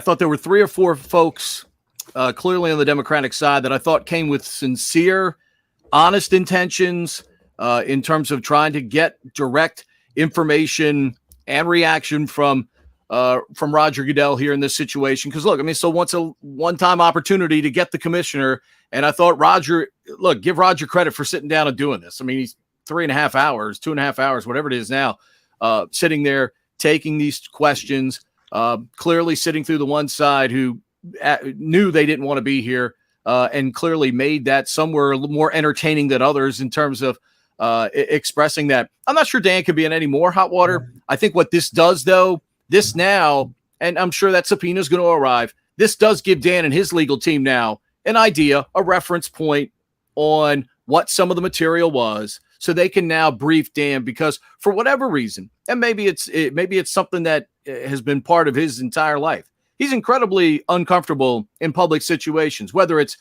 building a new field for a local, recreational sports team or something, which, Washington's football charities have been very generous during Dan Snyder's time as an ownership. And that should be noted. that they have put a lot of money and interest into the community. And he's been very uncomfortable speaking at those times. So that's something that's, unique to him, but it will give his legal team and himself now a chance to prep for all of this. And as I've said on the air, I think everybody wants their pound of flesh from Dan one way or the other. I wish he would kind of adopt the Steve Bisciotti, the Ravens owner. I wish they would adopt his philosophy. Steve speaks one time a year at the end of the season, sits with his coach, team president, up at the podium, and they take questions from the media. And that's the only time you hear from him throughout the course of the year. Dan needs to face the music, whether it's in front of Congress coming up, the House rather, whether it's there, whether it's one time in front of the media and getting that grilling. I think as Roger told you, he can't remove him. And I think it takes a lot to get 24 of the other owners to step up and really, take that unprecedented step in that situation. But I think Dan's got to step up and face the music in some capacity at least one time before everything that Jason Wright and Ron Rivera are trying to work on, can finally start to be taken somewhat seriously by the community, by the fan base, and eventually try to move forward. And clearly, for Ron Rivera, he only controls one part of it, and ironically, I still think that's the most important part. If the football team on the field actually starts winning, you're going to get some of that fan base that is a little salty right now. They're going to come back and root for that team. There's always going to be a certain portion of it right now. I call them the release the report, the hashtag release the report folks. It doesn't matter what they do on the field. Those folks are always going to demand justice in whatever form they can get it right now in terms of Dan Snyder. You know what I thought was too, what you just said, I forget which congresswoman it was, but when she was speaking, her time unfortunately expired. But I thought if she was just getting to the critical question that the entire kind of everybody wanted to hear the answer was, will you remove him as owner? And he said, well, I don't have the authority to do so. And it was the phrasing was wrong. Would you recommend his removal? Yes. And that's where the really the key lies right there. And I knew she said her time expired, and I was like, no. Give her 5 more minutes, put somebody else's time, back it up, because we want to hear. That's the critical question that everybody's been looking for. Are you on the side of that you think he should be pushed out of Washington? And that was something today that I think, I don't know. Where do you guys, Dan, I'll turn to you guys. Where do you guys think the commissioner's tone landed in where he feels Snyder's position in the league means? From a performative basis, he did quite well today. We've seen Roger Goodell under scrutiny in other hostile situations where he made these fumbles, a slip of tongue. He didn't comport himself very well. Today was a credit to his attorneys, outside counsel, who prepared him for every conceivable question that would be thrown at him. He was a very well prepared witness, and I think he did a credible, not an excellent job, but a credible job today. It could have been a lot worse. He didn't lose the battle. He basically, I wouldn't say held serve, but in my opinion, he was credible, and he came off pretty decently, all things considered. Dan, go ahead. Let's say if people are just tuning in right now and they're like, explain the whole thing in about 30 seconds. So for 90% of the hearing, Roger Goodell deflected, and he did an effective job of not really answering anything, but not sounding like he was being evasive. There was one particular question, which I'm sure we'll focus on. The question was, in your time with the NFL, have you ever seen a culture that has rivaled what went on with the Washington Commanders? And I remember live, I'm like, there's no way he's going to answer this. And he goes, no, there has never been a time there has been a culture that has come close to what we saw with the Washington Commanders. So listen, it wasn't all deflecting. If anything, right? We started this, whether he was going to throw Snyder under the bus, and he did not. He deferred. If anything, he said the culture generally was bad. He didn't put it on Snyder. There was questions about whether or not Snyder was hands-on.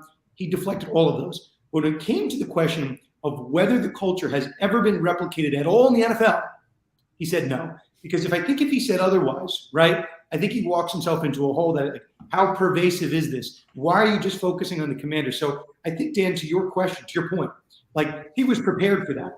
And I think he took the lesser of two evils, like the red pill or the blue pill. He took the Commanders are already under the bus. Let me keep them there. Not me bring any other organizations in here. Because as far as we're all concerned as a panel, I've never heard of any organization, any other team playing sports law bingo and getting hit from all angles, having an owner accused of sexual assault directly. In addition to, Larry Michael, we saw that clip. I've never heard of that. So, Goodell picked his poison there. If you're going to take away one thing, Goodell is saying that no other team has ever risen to the level that they're currently at with the Commanders. So if you're sitting here with your, grain of hope that, like, maybe they're going to do something further with Snyder and Commanders, there it is, right? There it is right there with that one comment. But nothing has ever risen to that level. Well, we got 2 outside incidents, right, that have been recently reported, one of which is under the purview of Mary Jo White. So there is the possibility that these additional accusations of sexual misconduct could lead to further or ultimate discipline by the National Football League, because those are not covered under the Wilkinson report or under the original discipline of a $10 million fine and stepping aside for his wife temporarily. But ultimately, I think we're headed towards, I'm sorry, Colin, did you want to add something to that before I turn to the key legal issue at hand here? It kind of goes hand in hand with that. And I thought that Dan Wallach, you're very early on in the entire hearing today, was the question of why would the names not be redacted, and why wouldn't the written report be presented with the names simply redacted? And it took a little while, but one of the, members of the committee today did ask that question, and Goodell kind of, I thought that was one of the few times he didn't really give a clear answer as to why not and why that couldn't be. And then he said, well, we can't just release parts of it with the people that do want their names shared out there for that. So is that going to be something that's a key sticking point? I assume that will be brought up again when Snyder comes and takes the stand. Will that be something that they'll go after specifically and say, I mean, and then also with the dossier of him having a PI, going to cheerleaders' houses and stuff like that. Will that be something that be brought up again about the redacted names that for being a reason the report was never published to the public?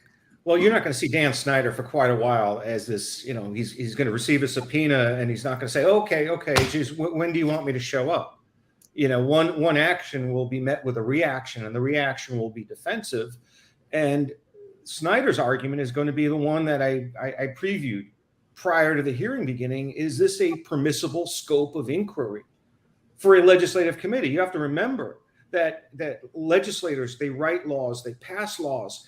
They don't act as law enforcement authorities. They don't target individuals and are not conducting the activities of a prosecutor. This has to be in furtherance of a larger goal, which is for the purpose of enabling Congress to write legislation. And certainly on the issue of non-disclosure agreements, there's a legitimate congressional purpose here in learning about the use of NDAs.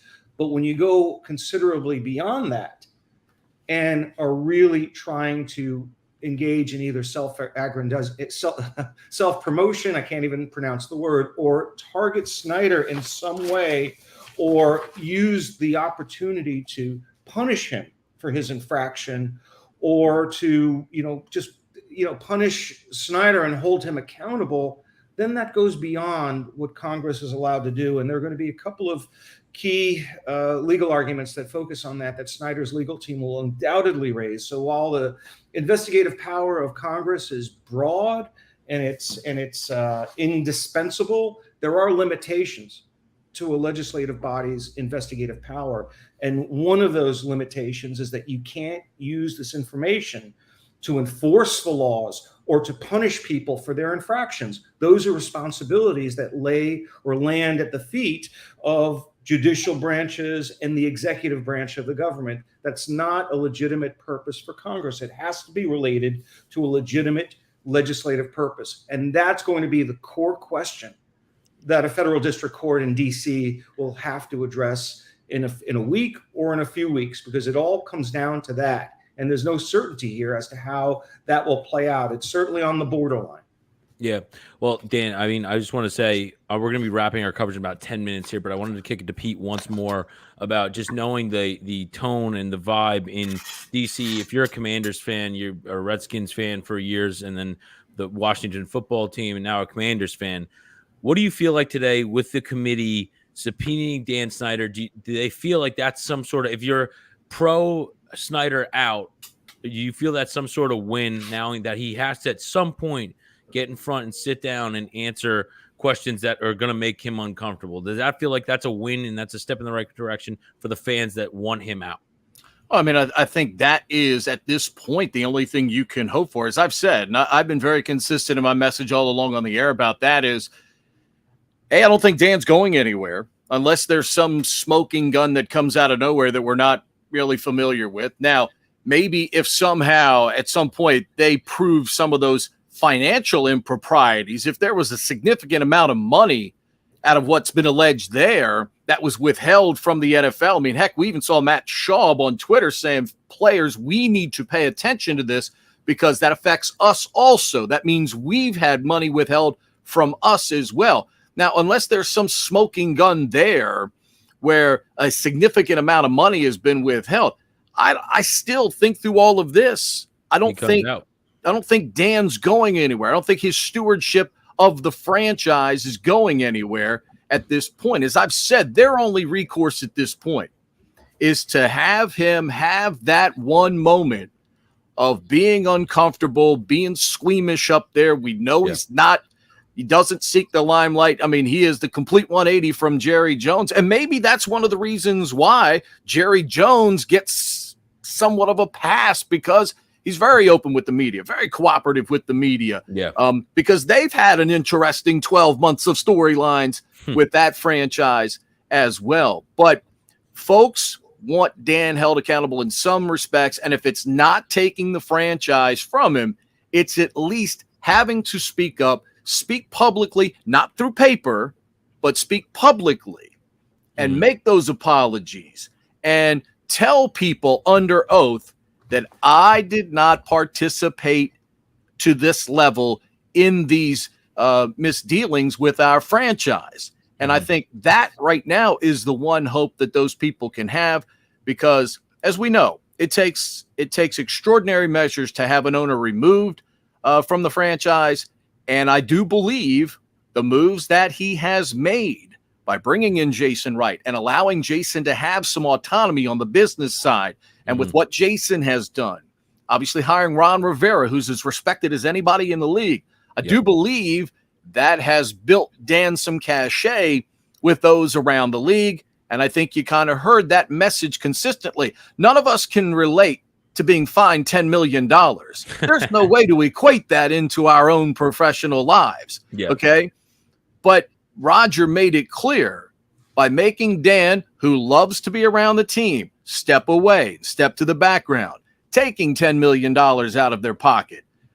Roger was very steadfast each time that subject matter came up. You know, he reinforced that they believe that's still quite a penalty. And there's no question Dan pays the price in terms of penalty every day in the court of public opinion. Yep. And that's what we'll see, I guess, is like basically sum that up. If he comes in and takes his lumps and is in an uncomfortable situation for, Roger Goodell was 2.5 hours today, that could be maybe the end of what this whole removal of Snyder basically motion for the fan base and for a lot of people could end right there, assumingly, if there's not really anything else that they find. I know you said there's no longer any smoking gun. I know we heard some audio that was new today, but I don't know if that moves the needle enough. I mean, Dan Lust, do you have anything that you want to just bring up in our final a little over 5 minutes here that you saw today that really actually moved the needle to where Snyder's moves him out of Washington? I still think you're trending in that direction. Wallach had a good point while we were watching live. It's not Goodell's position to, he's saying he doesn't have the authority to remove him. Yep. He does have the authority to speak publicly and say maybe there should be a vote, right? He probably could have been a little bit more candid. So, I don't get the vibe that Goodell is going to be the Pied Piper leading the charge to get Goodell out. And before anyone says that would never happen. I mean, once upon a time, Adam Silver was the guy leading the charge to get Donald Sterling out of the NBA. So there is some precedent for a commissioner to do that. Certainly, I don't think that happened here. But, that interesting little tidbit, I did highlight it, that Goodell is saying that this has never happened before in the NFL. So if you were trying to make an example out of Dan Snyder, I think that window is still open. I didn't get the vibe that it was going to happen anytime soon. There were a couple questions as to, hey, you've investigated them, you've punished them, they've been held accountable, yet you're still investigating them. So I don't think that loose end has been tied up. No one asked it because we were too busy talking about inflation rates and gun charges and that nothing. What a waste of that time was. But there was a question to be asked, and if they want to call Dan and I to ask some questions, they can call us up to the committee like they did Burgess Owens, who talked about race norming. Important issue, not necessarily relevant to the hearing. But the question is whether Dan Snyder will be punished for anything further that has come out since he was punished, whatever it was last year. I think that's a fair question, and we'll see if it comes up. I think if you read the tea leaves, I think we're going to be back here in a week if Snyder wants to, appear. Dan, you mentioned it quickly while Brant was with us. What are the ramifications for not adhering to a subpoena? I think that's kind of been left under the rug here. If Dan Snyder just blows the subpoena off. Just like in court, if you fail to comply with a subpoena, you could be held in contempt of court. There's a parallel remedy in Congress called contempt of Congress. But Dan Snyder doesn't have to wait for that. I think the issuance of the subpoena alone would serve as the point of entry for further legal proceedings. I mean, why tempt the issuance of a contempt of Congress finding? Who wants that on their resume? You just file the lawsuit. You don't even wait for that. You file the lawsuit upon being served the subpoena, just like you would in commercial litigation practice. If you think a third party subpoena is overbroad, not relevant, you file a motion to quash the subpoena. And I would imagine there's a similar vehicle for filing a federal district court lawsuit in the District of Columbia to challenge the validity of a congressional subpoena. And you know who knows a lot about that? Donald Trump, because some of the leading cases on this subject are titled Trump v. Mazars. which is the accounting firm that Congress sought to obtain all the tax return information from. And the leading cases on the applicability of the attorney-client privilege in Congress and on the scope of congressional investigations, the leading cases are Donald Trump versus Mazars judicial decision. So we're going to have to go into the law library, dig up some of these cases and really flesh out the parameters of the scope of what's allowable as far as a congressional oversight committee hearing, what this permissible scope is, and on the issues of attorney-client privilege. Because even if Snyder were forced to testify and he lost his challenge to the subpoena, he might still argue that almost everything that's being inquired of him is protected attorney-client information, part of an ongoing investigation. He's going to resist any release of the investigative materials. Of course, he can be questioned on loads of stuff that are outside the boundaries of those investigative materials, and that's going to be troublesome enough for him. But there are going to be some key legal issues that are going to be teed up in federal court. So no, I don't think he could be held in contempt, but I don't think he's going to wait that long. Well, I thought the one final thing I'll bring up too real quick was the Dave Portnoy drop early on in there where they were asked him about why he's not allowed to attend. He's banned from the NFL, all 32 stadiums, and Goodell played it off as, well, I'm aware of that, where he clearly, there's been plenty of coverage and mostly Portnoy pointing it out himself. So now this entire testimony today just probably got 10x viewers now, because that's all something Barstool's bringing to the attention. It's not people that are is like the #1 trend on Twitter right now. So there you go. And I'm not sure, this is obviously it's a very important hearing, but I think the eyeballs, just like I said, grew exponentially on it now that his name was brought into the fold, when really it had no relevance to the topic at hand. But now, if anybody's curious as to what the topic at hand was, they can now tune in. They can catch our full Conduct Cast, which was all over Twitter. This was, I think, a lot of fun, guys. Pete, again, thanks for joining. But bringing into interesting insight for somebody that's down there in that area, where this has all been going on, where it took place today. So I'll wrap it here. Anything else, guys, for last 60 seconds here? Sure. If you missed it, by the way, building on your point, if you missed our Conduct Cast, it will be available for an eternity on YouTube. Just go to our YouTube page. It's titled Conduct Cast. It's there right now, and it's going to remain there. So if you want to hear our running commentary before, during, and after, just go to our YouTube page at Conduct Detrimental. Hey, Pete, all right, guys. Thank you to Pete, to Den today, who joined us at the beginning, and Andrew Brandt. This was a lot of fun. I think we'll check the numbers after, but we didn't, honestly, we would have done this if like 5 people tuned in, but a couple hundred of you tuned in. I don't know if we cracked the 4-figure mark, but we appreciate it. It's a lot of fun, and it seems like the comments are very positive, so we'll do more of this in the future. Dan Wallach. It was all you, buddy. Good call. Yeah, right. Sometimes, Dan Wallach. Having your own podcast is like a laboratory for experimentation. You gotta try some things. If they work, you keep doing them. If they don't work, you figure out how to improve upon it. And I think for debut, we hit it out of the park. Not performative, but I think maybe performative too. But in terms of execution, Conlon, thank you very much for cracking the code on this. Without you, that none of this is possible. I feel like this is the end of Jersey Boys, right? Where they each give the monologue. Without me, none of this would have happened. Well, clearly, Conlon, without you, none of this is achievable. I appreciate it. This is like the toast off from Bridesmaids. Yeah. It's like The Office. Exactly. Conlon, great job, Pete, Dan. And then for those that don't want to listen to the full 3.5-hour recap, we're going to try to digest this into some type of podcast format, but stay tuned. So I think we're good. Dan, Conlon, Pete, anything before we get out of here? Yeah, we need to caucus offline. We don't need to do this here, though. We don't need to do this. All right. So for Pete Medhurst, Dan Wallach, Dan Lust, I'm Conlon Farrell. Thank you guys so much for Conduct Detrimental, the leader in sports law coverage. Thanks, everyone.